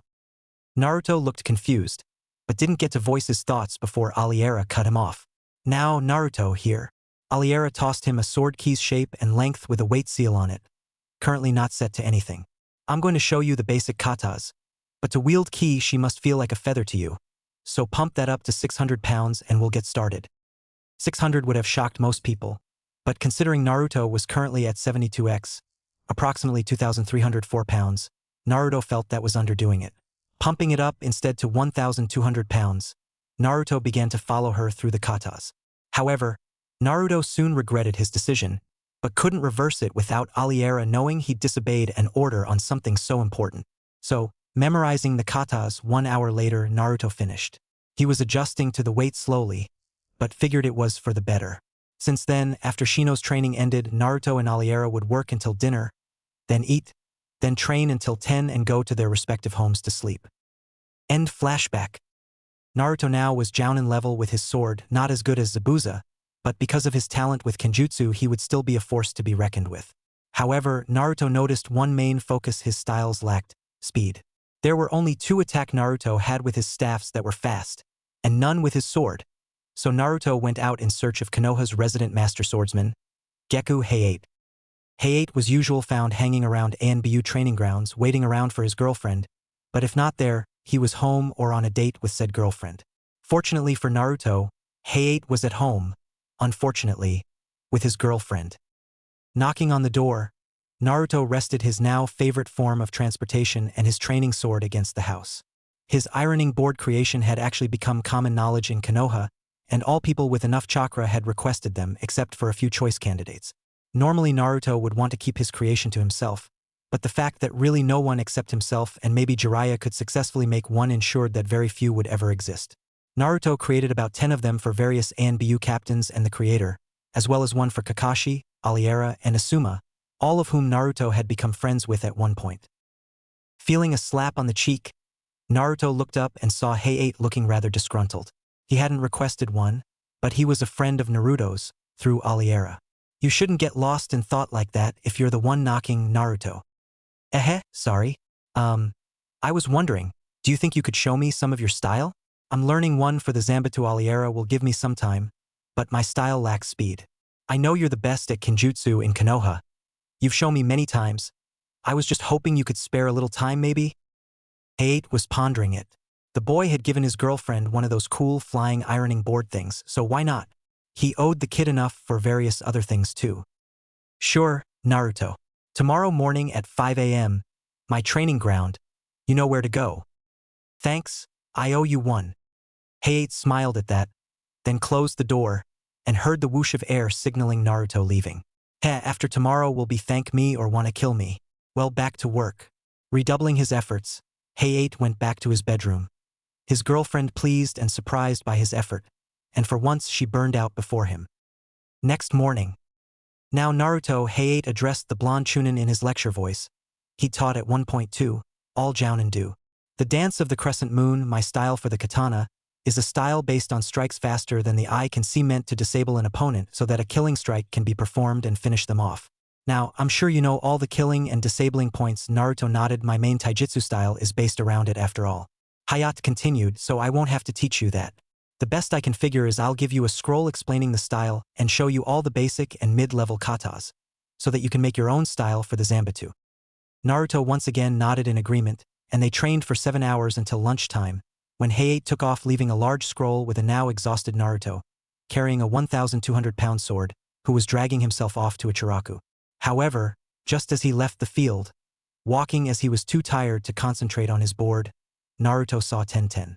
She'd probably been watching him train for a time, and making eye contact, she decided to come out of hiding. So that's what you've been doing? Practicing Kenjutsu. And you didn't invite me? The weapons specialist. Tenten sounded hurt, and Naruto had to admit that yes, he should have gone to her. It's just, she's not really strong enough to help me. She's not even really worth a spar, unless that sword changed something. Maybe, I'll ask. 10-10. I'm sorry. I know I should have come to you first, it's just, well, you're not really strong enough to help me with this. 10-10 would have been fuming if what he said hadn't been true. She wasn't weak, but she wasn't Naruto. Still, wasn't part of being a good boyfriend helping the girl you love, the girl you need? Did Naruto not need her? But then why wouldn't you help me? You've barely talked to me these past few weeks, but I've seen you hanging out with both Hinata and Temari. Am I just an extra? Is that it? She was now crying, looking at the ground, her hands wiping tears from her eyes. However, she soon felt the warm embrace of the boy who was now in front of her. He was crying too, but wouldn't let go. I'm sorry, Tenten-chan. I love you. I really do. I know I've been busy, but I tried to make time for the three of you. I got caught up training. I'll take you out on a date tonight, okay? Just you and me, anywhere you want, and I'll do whatever you want to do. I promise. Tenten's crying lessened noticeable after that, and though she was still upset with him, she hugged back. Okay, but anything I want, and you're paying. I'm sorry, but I need to go. I'm supposed to be training Shino now. I'm a little late. It's okay. I'll see you tonight at 6. Okay? Okay. That evening, Naruto had decided that going really formal would have been a bad idea, since it didn't leave him very flexible to do anything. Instead, he put on a black-white t-shirt and wore a black silk dress shirt over it, unbuttoned and not tucked into his black slacks. Formal, but not overly so. His hair was as manageable as he could get it, but was still spiky, carrying his ironing/flying board and a scroll in his left pocket. In case she wanted a ride, Naruto shunshined to her house and knocked. The person he saw took his breath away. Tenten opened the door, wearing a purple Chinese dress with red stitching in the shape of a dragon and gold buttons and clasps. It was quite elegant. In her hair, which was done into a bun in the back, there were 2 senbon needles, both dull. Her bangs hung down and hid a bit of her face, but not much. Her dress showed off some of her outline, leaving the rest to mystery, and went all the way down to her ankles. She wore sandals with red straps, also quite elegant in design. She was also wearing cherry red lipstick, an eyeliner which brought out her deep brown eyes, so deep Naruto lost himself in them. Leaning forward, he put one hand around the back of her head, then closed the distance between them, holding her to him and kissing her deeply. She blushed, but they both closed their eyes, and the moment was full of shared joy. Finally pulling back, Naruto voiced his thoughts. Wow, where are we going? For a walk. I prepared a picnic. I hope you don't mind. No, not at all. I get to eat your cooking. What's not to like? She smiled a genuine happy smile, and soon led him out into the woods. They arrived, ironically, in the clearing that he and Temari had kissed in only a few weeks ago. Naruto and Ten ate and exchanged small talk, but soon found themselves comfortable just leaning against each other watching the sunset. I have a surprise for you, Ten huskily whispered in his ear. Close your eyes. Naruto complied, and soon felt his pants being unbuttoned. Being pulled down, Ten pushed her hand over it, causing him to moan slightly. Removing a needle from her hair, she put its dulled tip a few inches above his third leg and told him to open his eyes. He did so, and fear swept his features. At this range, no one could miss, not even Ten. What are you doing? Next time you skip out on me for a month without it being for a mission, I'll make sure I have nothing to come to you for, or any other girl for that matter. Naruto gulped and nodded, and she threw the needle, lodging it into a nearby tree. Taking the other one out, she put it in the same tree in nearly the same place, a millimeter off. Her hair now down, she whispered, good, and bent down. Now between his legs, Ten kissed his third leg once, causing it to stand at attention and then moved up. And now I'm leaving you hanging. You gotta prove you love me before we ever go that far. Pulling up his pants, Naruto said, and I'm not going that far until I'm married, so I guess we're in agreement here. I do love you. I always will. Silly, I know that, I was just kidding. I love you too. Now let's just enjoy the sunset. And they did, leaning against each other. The sunset faded from red and orange to purple-violet, and they turned to each other. Brown melded into blue, and soon their lips met. It couldn't have been more perfect for either of them. That is, until a certain inconsiderate Inuzuka and his dog came by. shouting dynamic marking. Naruto simply yelled after him, while Tenten wished she had her sword with her. Meeting up back at her house again, they shared one last kiss, and Naruto promised he'd take her on another date after the exams. And Naruto always keeps his promises. 1 week later, it was the day before the Chunin exams. In that time, Naruto had developed his Zanbatsu style of fighting so that it was at least usable, naming it Tail of the Fox to match his taijutsu style. Today, all people were either training, resting, or still arriving, but one thing was for sure, tomorrow would be an exciting day. Naruto woke up as usual at 6 a.m. The exams would be starting in a few hours, around 10 a.m., but Naruto wanted to get there early to get good seats and cheer on his future wives. However, this was not the only thought which ran through his mind. He'd promised Hinata yesterday that he would pick her up at the training field at around 8. She had something she wanted to talk about, but only in private. On that day, her usual guards would likely be at the exam, so she would really be all alone. Going through his usual routine, getting up, showering, drying, and getting dressed, Naruto decided he wanted to look somewhat better than usual. Throwing on an undershirt, Naruto then put on a white silk dress shirt, buttoning it up halfway, and put his Chunin vest on over it, hanging open. Putting on a pair of comfortable faded blue jeans which were modified to hold kunai and ripped at the bottom a bit to allow greater maneuverability, Naruto looked in the mirror. He actually thought he looked rather good, and decided to go eat. Usually this early, Naruto's Aji-san, the Hokage, would be there eating, but he'd left especially early to make some last-minute preparations. After all, not only was the Kazekage coming, but also the Raikage. Naruto made himself breakfast, just cereal with milk and fruit, then set off for the training ground. Taking the ironing board, which had been officially named by Naruto and the ANBU as a wind board, Naruto went outside and flew off to the arena at an average pace of about 30 miles per hour. Flying high, Naruto waved a greeting to an ANBU captain who flew by on his own board, made by Naruto, and continued on his way, soon arriving at the training ground. It was 7:55, so he was early. Scouting the area, Naruto sensed only Hinata, and assumed it was safe. Landing nearby, he flipped off the board and greeted Hinata with a kiss. She blushed slightly, but returned it. Sitting down, she motioned for Naruto to do the same. Complying, he sat down cross-legged and simply waited attentively as she began to speak. Naruto-kun, you know how I tied with Niji? Yeah. That was awesome. She paused for a moment, then continued. No, it wasn't. They planned to put the caged bird seal on me. I didn't win. Naruto simply looked slack-jawed. He spied on Niji once before, after receiving his level 2 Dojutsu, and caught sight of the seal. Remembering that, one though came distinctly to mind. Hinata, that's a seal I can't remove. Not without help from a summon who can destroy its power. It connects to the nervous system. They can't put it on you. They will. They said I am to be wed to you when you become Jounin, and get your bloodline as well. She broke down, crying, I'm sorry. Grasping her around the waist, Naruto pulled her in close and allowed her to weep. If they want to put it on, I won't be able to stop it. I can't beat a whole clan, and I don't want to kill her family. That would make me no better than that Uchiha who killed Sasuke's clan. But then what can I do? I could go find the summoning contract for one of the animals that deals with seals, but the only one I know of is dragons, and they are supposedly a myth. Are there others? Breaking from his thoughts, Naruto noticed her crying was slowing down. Stroking her hair, Naruto squeezed her a little tighter, more reassuringly. When will this happen? I'll get the S-seal after the exam ends. A week after. Do you want me to come? There was another short lapse in the conversation, but it was soon filled and it's a clan matter, you can't. But you'll be my wife, are you sure? Yes. Naruto sighed, defeated knowing she wouldn't change her mind too easily if it really meant enough to her that she didn't want him there. Usually she wanted him wherever she was, but apparently the sealing process was some sort of secret, for her to want to hide it from him so badly. Maybe she thinks I'll use the seal myself. Probably not, I'll just drop the subject.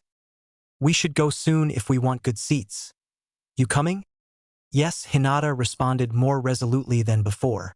Walking through the woods, they leaned on each other, making their way to the arena. Naruto took a long look at her, then said, I love you, you know? I love you too. A comfortable silence followed, each simply enjoying each other's company and warmth. Naruto once again found himself examining her figure. Today he was wearing a light blue kimono with a pattern of pink petals on it. Underneath she wore her ninja clothes, the navy blue tights and sweats like normal, but on the outside she was simply beautiful. Catching him staring at her, Hinata decided to have a little fun with him. "See something you like?" Naruto began to respond, but he was bright red, so what he said was too halting to actually understand. Eventually he simply nodded. "What then? My figure? My rear?" Hinata was having great fun. She'd only recently gotten the confidence needed to actually tease Naruto, particularly teasing him about his so-called innocence. Well, Naruto was a mess. He was blushing too deep to respond in words, but decided to get her back. Removing his hand from her shoulder, he traced it down her back to her butt and gave it a gentle squeeze. Hinata gasped, and even though it felt kind of good, she would never admit that he had gotten her. She was winning for once and she wanted to win. Thinking of a good response, she traced her left hand from his shoulder down to his butt and gave it a harder squeeze while she used her right hand to hug him around the side, his right hand still on her rear. This time Naruto gasped and almost let out a little moan before he stopped himself. She was so soft, her hands, her breasts now pressed against him, and her silky hair, and her scent, the aura of womanly scent she gave off was near irresistible. Unable to control himself, Naruto felt his third leg stiffening, and was soon too embarrassed to even look at Hinata, staring at his shoes and trying to use his right hand to cover his stiffy from sight. Hinata, unfortunately for Naruto, had noticed the reaction and decided to finish him off. Win this battle and she'd win the war for now. Giving Naruto a hard slap on the butt, Hinata giggled as it forced him to move his hands back, revealing his stiff member beneath his pants. He grumbled something about blue-haired girls being too attractive for their own good, then hit it again until it became soft enough to not be noticed again. Hinata was cheering her victory silently. However, once they were walking at normal pace again, she noticed his hand was not on her shoulder again. It was still laced on her rear. Enjoying the feeling, she simply waited until they were out of the woods to move his hand forcefully up, but that was half an hour later. Only a minute into the half hour, Hinata and Naruto were leaning on each other more, and Hinata's hand was also on Naruto's rear, moving up once they got into public. Making it to the arena, it was already beginning to fill up, even though there was still a little more than an hour until the exams actually started. Getting seats only a few rows back from the front, they found themselves just beneath the Kage balcony. Already some ANBU were arriving in the crowd, but considering the amount of people that would be there, it looked like far too few of them. Shaking his head, Naruto turned back to Hinata and shared his observations. More ANBU will probably come when more people arrive, plus, they need to be around the village too. Good point. Let's not worry about it too much then. K. Naruto, don't worry about the seal. Once we are married it won't matter much, right? I mean, it's not like I'd be in danger. Hinata, you may not know, but some people of your clan don't particularly like me, or you. Hinata snorted, she knew that.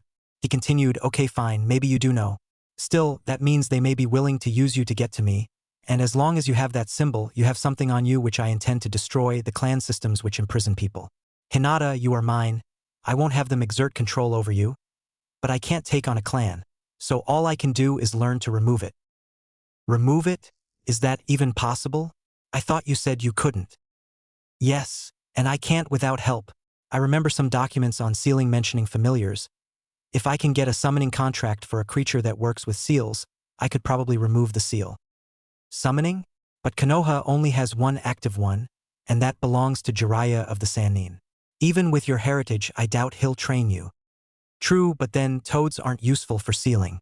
I believe I remember a scroll which mentioned several familiars, including eagles and sloths which helped with sealing. I don't know where either is located though. I'd have to find them. I believe eagles are native to Cloud, so you aren't getting that one. The last sloth summoner was from the Leaf, but he died long ago in the woods. How do you know all this? Hinata giggled slightly at his befuddled look. It always looked so cute on him. I study too. Have you ever seen a dumb Hyuga? Air. Naruto found he didn't really have a response to that, so he settled for the non-committal and left it at that. Hinata giggled again, but remained quiet. She leaned against him on the bench, and for the rest of the time they simply chatted. They were eventually joined by a number of ninja, including all of Team 10, including a troubled Shikamaru, an eating Chuji, and a frustrated Ino who was dealing with Sakura and Sai. Kakashi arrived as well, his nose, well, mask, buried in another one of those Ika books, ignoring guy who was shouting about youth while Lee copied. Niji looked grumpy, but sat down next to Hinata. With her perhaps getting a curse seal and her way of changing fate, Niji had actually become friendly towards Hinata, and after learning where all of that came from, along with a bit of Naruto's pain, he became at least a little respectful of the two. Of course, Naruto didn't know what Hinata had told Niji, but he knew something had happened, and since the preliminaries they become moderate friends from the times they met when Naruto saw Hinata those brief times. Kiba and Kankuro argued about the use of tools nearby, but not too close, as Kiba still feared what Hinata or Naruto may do to him. The matches were soon to start, and though there was still a deficiency of ANBU in the stands, not much else was strange.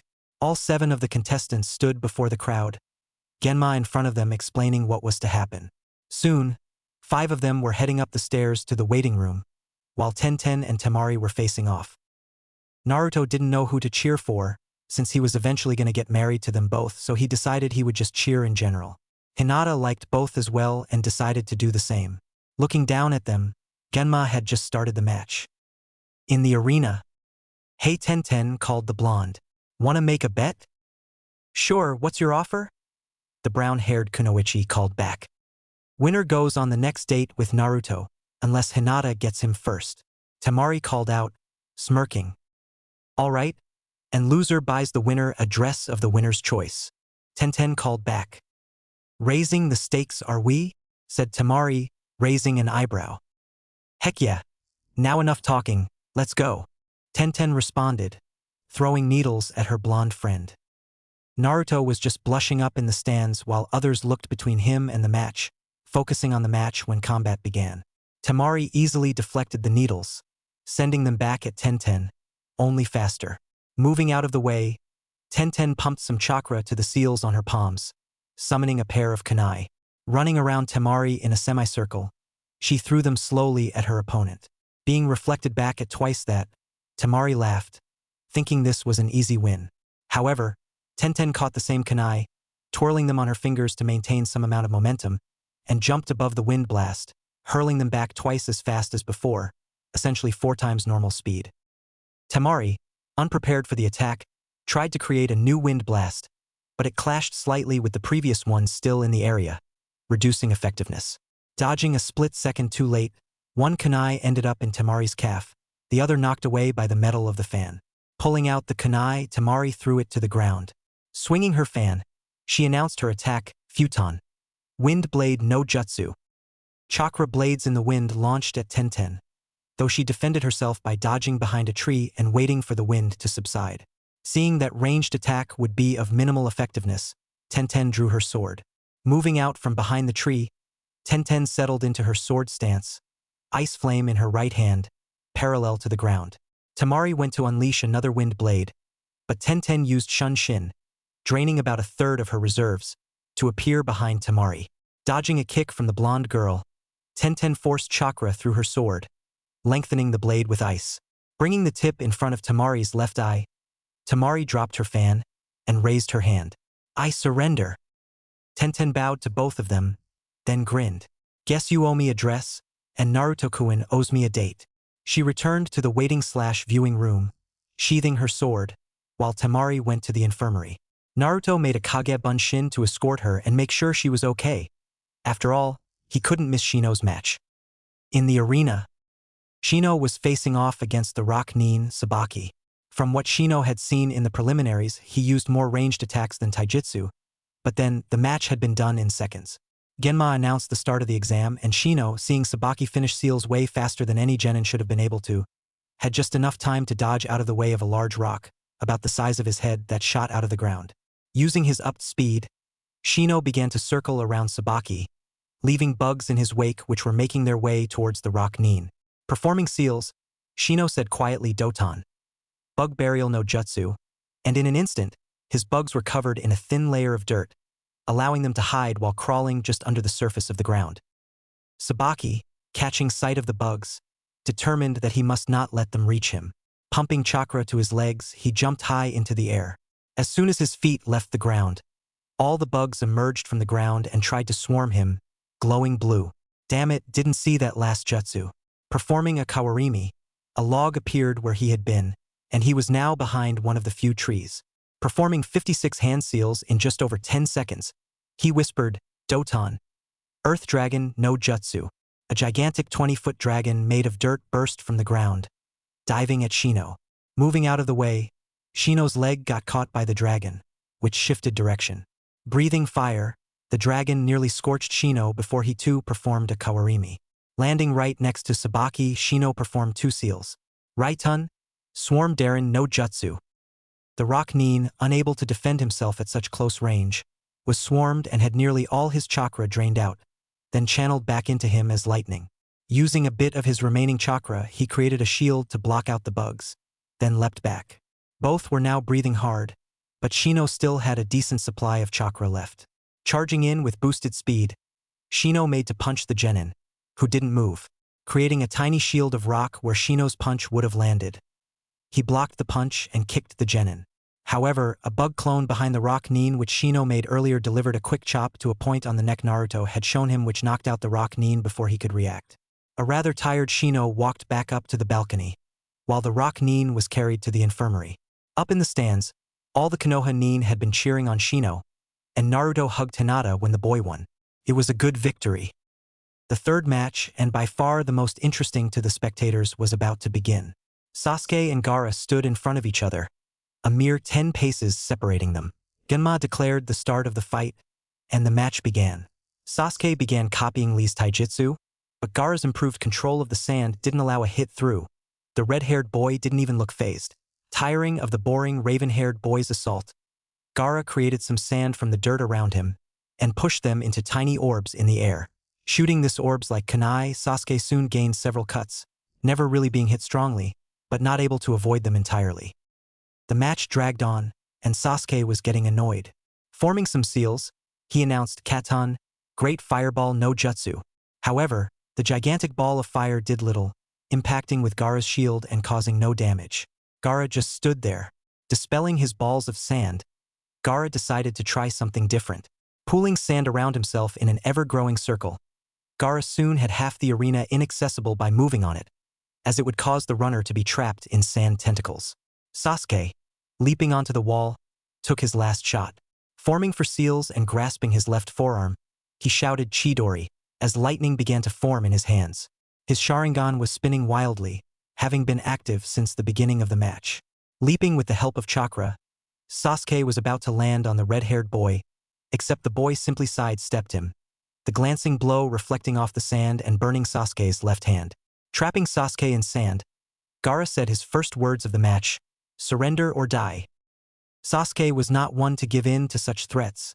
However, he was desperate. "I need more power." Drawing himself up, Sasuke looked for power, any power within him, and came upon some. Drawing out his cursed seal by force, grimacing at the pain it caused, Sasuke released his first-level seal. Bursting from the sand, he attacked Gaara and scored a hit, making the boy bleed and causing him to draw upon power from his seal. The mix of tainted and demonic chakra made the air intoxicating, but most people weren't awake to notice it. Most of the audience was under a genjutsu and now asleep. However, all the ninja were quickly awakened by the others around them that were awake. During this time, Kakashi jumped down to suppress the seal, but a different figure appeared next to Sasuke, touching the seal. Sasuke went insane, his skin beginning to turn reddish-brown, and sped off to the woods. Unable to follow the figure as it leapt up to the balcony the Hokages were at, Kakashi just told Gaara, "Go after him. Stop him if you can. I'll try to send Naruto along." Complying with his allied superior, Gaara sped off after Sasuke, using some demonic power to boost his speed. On the balcony, Naruto and Guy were fighting off various Kumo and Sound Nins, while the genin woke each other up. Naruto, taking a semblance of control over the situation, called over to the genin. "All of you, help defend the city where you can. Just get out of here. Too much heavy fighting. If you can, help with the evacuation." Sensing the urgency in his voice, they leapt off with their teams to try to be useful, Hinata blowing Naruto a kiss. Naruto, on the other hand, threw a shuriken just to her side, narrowly missing her. She heard a thump noise behind her and saw a Kumo Nin drop to the ground, still holding a kunai. The shuriken had hit him right between the eyes, killing him instantly. Hinata was frightened for a moment, but then felt better when Naruto smiled at her. She followed Kiba out, off to the infirmary to help Shino out of the arena area. Naruto, activating his Dojutsu level 1, began projecting exploding seals onto various ninjas around, blowing off limbs at the cost of about one of Naruto's chakra each. By the 12th one, Naruto decided he had spent enough time there. Nodding to Guy, Naruto sped off in search of Sasuke and Gaara. With Gaara, Sasuke had gotten a head start and was almost twice as fast as Gaara. However, the boy had to make frequent stops to regain sanity. About 5 minutes into the woods, Gaara caught up to Sasuke and was about to attack when Kabuto, a supposed Konoha nin, popped out of the bushes wearing a headband showing the symbol of the Sound Village. Stopping Gaara, Kabuto allowed Sasuke to go on his way into the woods. The tainted power was radiating off the boy in waves. Gaara quickly summoned his sand from his gourd and began trying to hit Kabuto with it. But every time the sand got close, Kabuto would strike it with his hands, now glowing blue, and the sand would stop in its tracks. Kabuto soon moved in close, breaking through Gaara's sand shield by disrupting the chakra flow as he done before, and scored a solid hit on the red-haired boy's chest.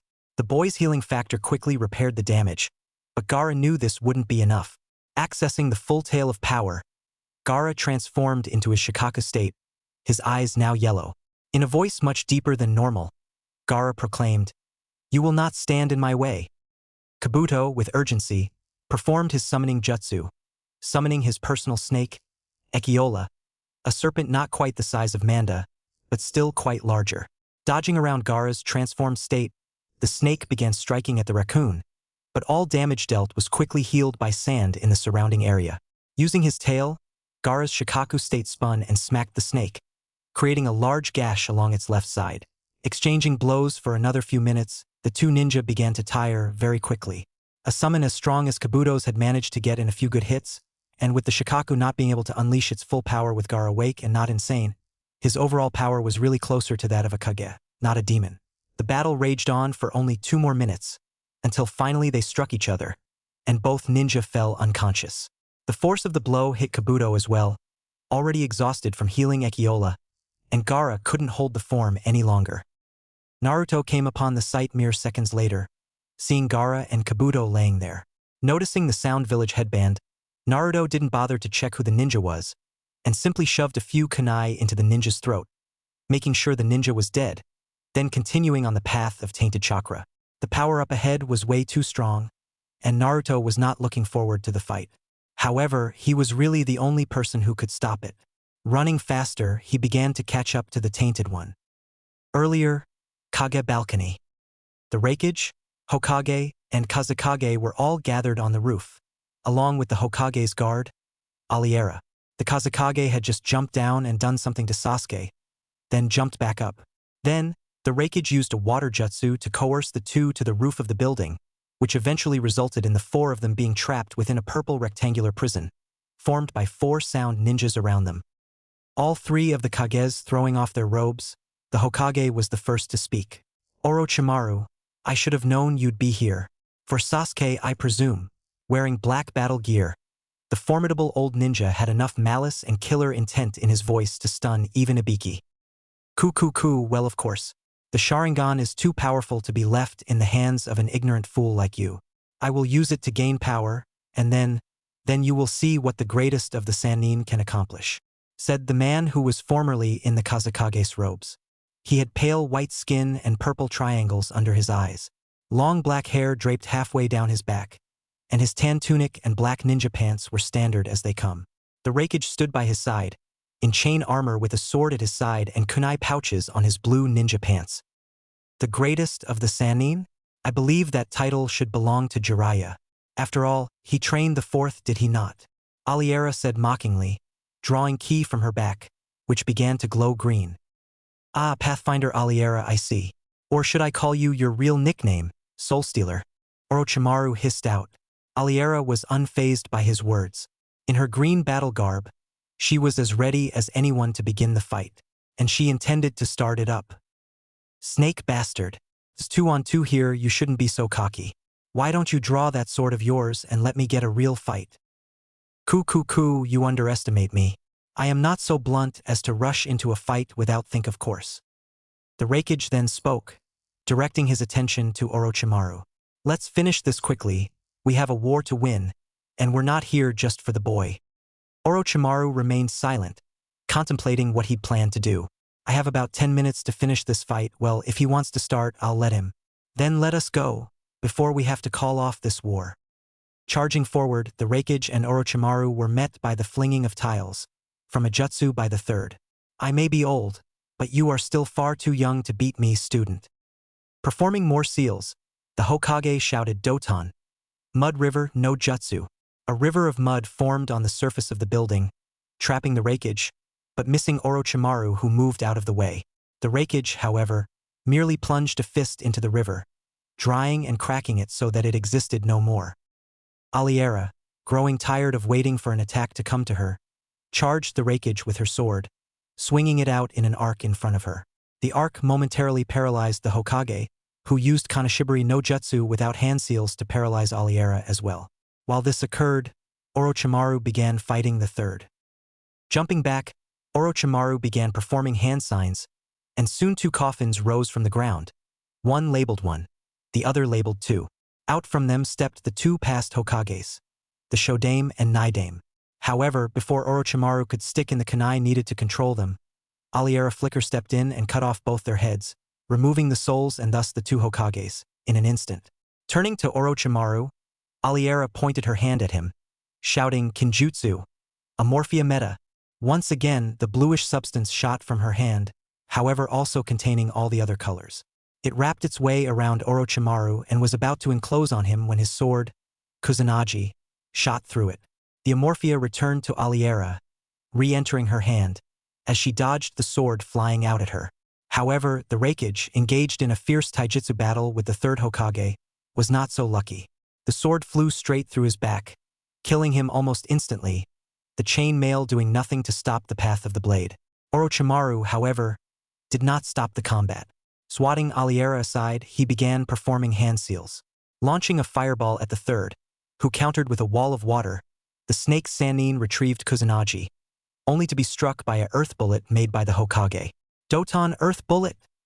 The old man shouted again, firings over 20 large boulders, the size of a person's head, at the Sannin foe.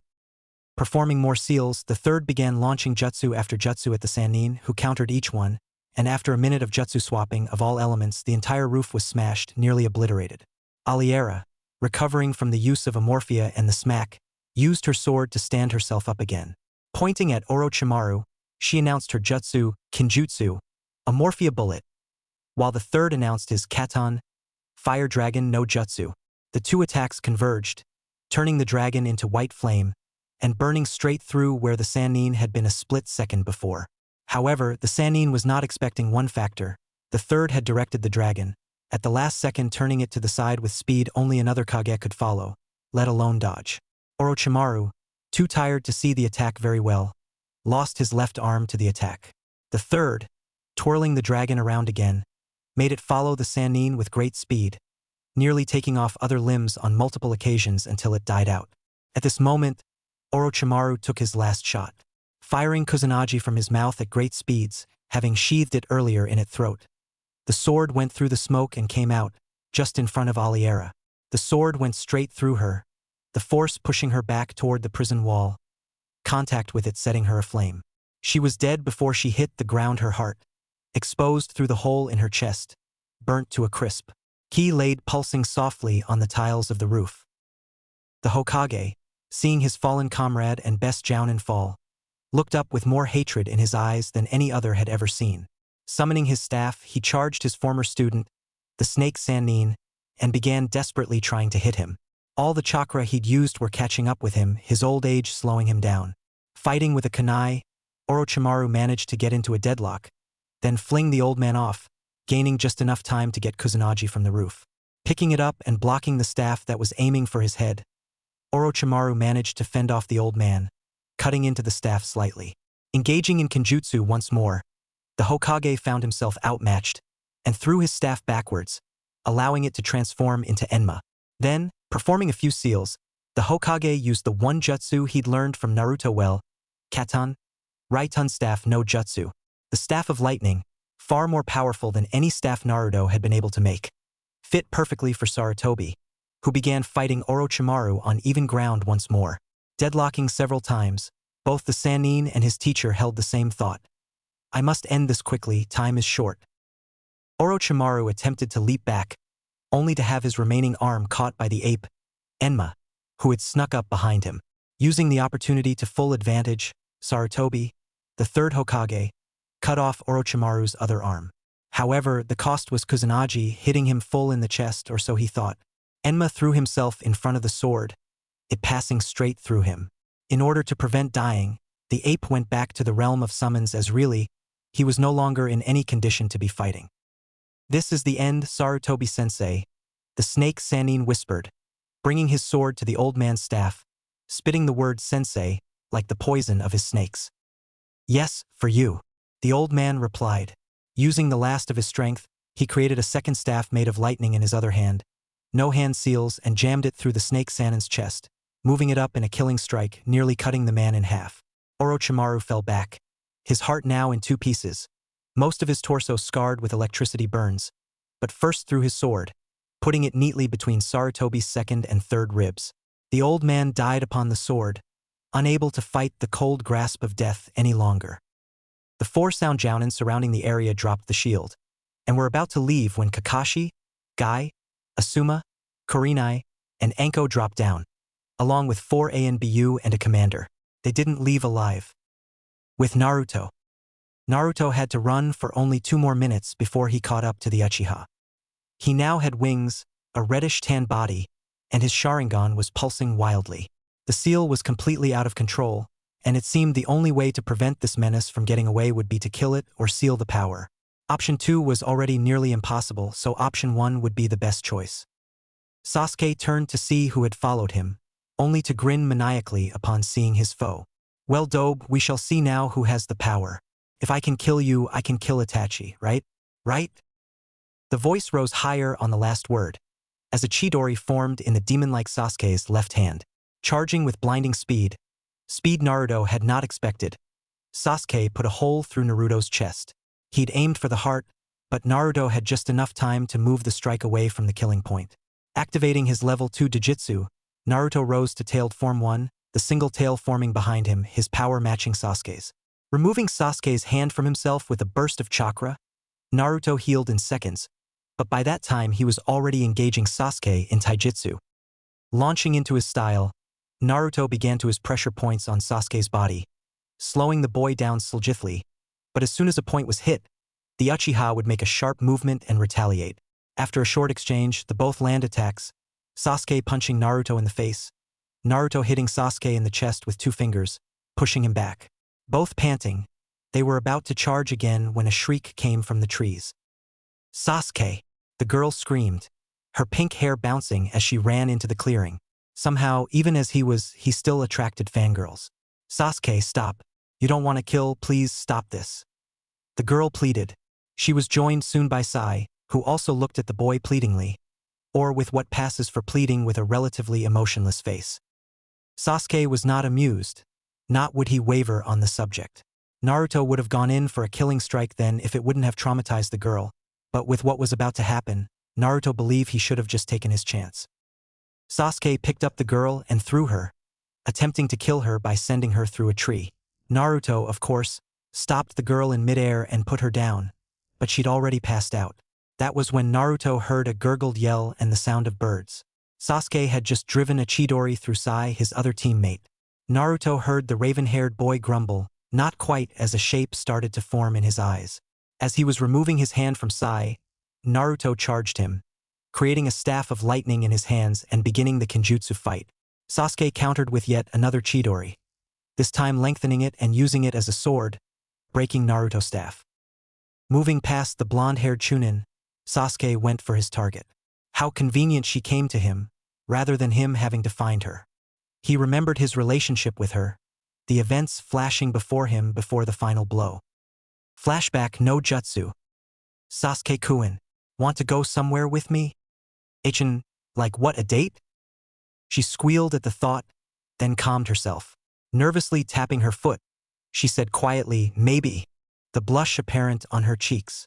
They'd only been teammates for 2 weeks, and she hadn't proven entirely useless. He was actually considering it just to get his mind off things.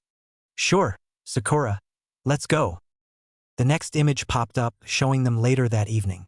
Sakura had gotten tired, and Sasuke didn't really hate the girl. She had been trying to get stronger, if only for him. And she's pretty. She'd probably be perfect for rebuilding my clan. With that thought, he accidentally jiggled her a bit. She stirred, then looked up at him, their eyes meeting, and she leaned up and kissed him on the lips. Next image. It was after their first C-rank mission, which Naruto had helped with. Sakura hated the dope just as much as he did, calling him a know-it-all and a perv when she'd walked in on her going to the bathroom in the woods, on accident of course. The day they got back, Sasuke invited Sakura out on a date, and that day they made out. Next image, their second C-rank mission. Sakura had a nightmare and crawled into Sasuke's tent on accident, then cuddling up for warmth. He woke up happy the next morning, the soft feeling of her again him much better than waking up alone. Next image, 2 weeks before the exams. She slept over at his house, talking about his clan and why he did what he did. Sakura agreed completely and wished to help him. They kissed and he felt better. Next image, the day before. They had slept in the same bed, half naked, for good luck and both enjoyed it. Sasuke believed she was the best thing to ever happen to him. End flashback. Sasuke brought the Chidori down into Sakura's head, causing it to explode. When he looked up, his eyes had formed shuriken, the manjikyu. Focusing on Naruto, he could see all that he was, including his jujutsu. Dobe, the boy muttered, through tears, "Now you and Itachi will die." Naruto looked up, only to see black flames shooting towards him faster than could be dodged. The flames covered his body, so painful that it was as if the sun's energy had all just been focused on himself. All was black, until he faded and fell backwards. Standing in his mindscape, Naruto believed he would see the fox, but he did not. He saw before him a gigantic yin-yang symbol, one tail lit, the others empty. Walking forward, Naruto touched the tail and felt his energy flare. Touching 2, then 2 more, he now saw 5 tails emanating from the walls, runes and shapes. Waking up, he could have only been out for a second, as Sasuke was now staring at him, his eyes wide. Naruto's eyes had turned yellow, with black slits and white fiery kanji for seal in them. His jujutsu, it had changed again, but that wasn't what was concerning Sasuke. No, it was the 5 fiery tails waving behind Naruto until 3 receded in seconds, and now only 2 were left waving behind the boy. The blonde's eyes remained yellow, and the 2 tails waved threateningly. Their power was equal, but their eyes were not. Sasuke looked into Naruto's and activated Tsukunomi, while Naruto looked into Sasuke's and whispered one word, seal. In an instant, Naruto was sucked into a world where he was tortured by Sasuke for 24 hours, and Sasuke was sucked into a world where he could see nothing but thousands of seals covering the walls, torturous screams, horrifying images, and random blasts of energy causing him to dodge constantly for 24 hours. Both emerged from their respective hells, their minds damaged, but instantly repairing due to their power. Naruto simply looked Sasuke in the eyes again, and said 2 words the Uchiha would never forget. Sharingan sealed. The Sharingan receded from Sasuke's eyes, a brief seal flashing in them before fading to his usual onyx ones. Seconds later, Naruto whispered power, sealed. And with that, the heaven seal on Sasuke faded, the pattern reverting to the marks and receding until within the seal, except not with a seal around it and an X intertwined. Sakura and Sai dead, Sasuke powerless. Naruto let the demonic power recede back into his seal, moving his eyes down to 2nd level, then 1st, then back to the almost serene cerulean blue. Creating 3 Kage Bunshins, Naruto brought them back to the destroyed village, the invasion having ended and the Kumo Nins leaving, the sound Nins following. Fortunately, Naruto met no resistance on the way. 4 days later, all the bodies had been accounted for, the sound, with no leader, was invaded by Cloud, located right next to it, and all their territory taken. War was still declared between the two, but the political scene was becoming a mess. The Rock, IWA, joined with Kumo, while Suna joined with Konoha, and all through this, Konoha lost about half its military force, the village greatly damaged, and with no Hokage in charge. Jiraiya, who arrived the day after the invasion upon hearing the news, was made temporary Hokage, and much the council's surprise, was somewhat serious about it. However, He stated once the village was back in order to a reasonable extent, he would hand over the position to someone else and leave. In 1 month's time, he would set off to find his other old team mate to lead Konoha, because Jiraiya did not want to give up the freedom of his life. The paperwork. Jiraiya hadn't slept in 3 days, reading endless reports and trying to restore the village. The ninja population was doing what it could, but the village wouldn't be fully ready again for a long time. Sifting through reports of the dead and of combat, he struck one which piqued his interest even while in his sleep-deprived state. All it said was, "Come find me." Well, Jiraiya thought this'll be interesting.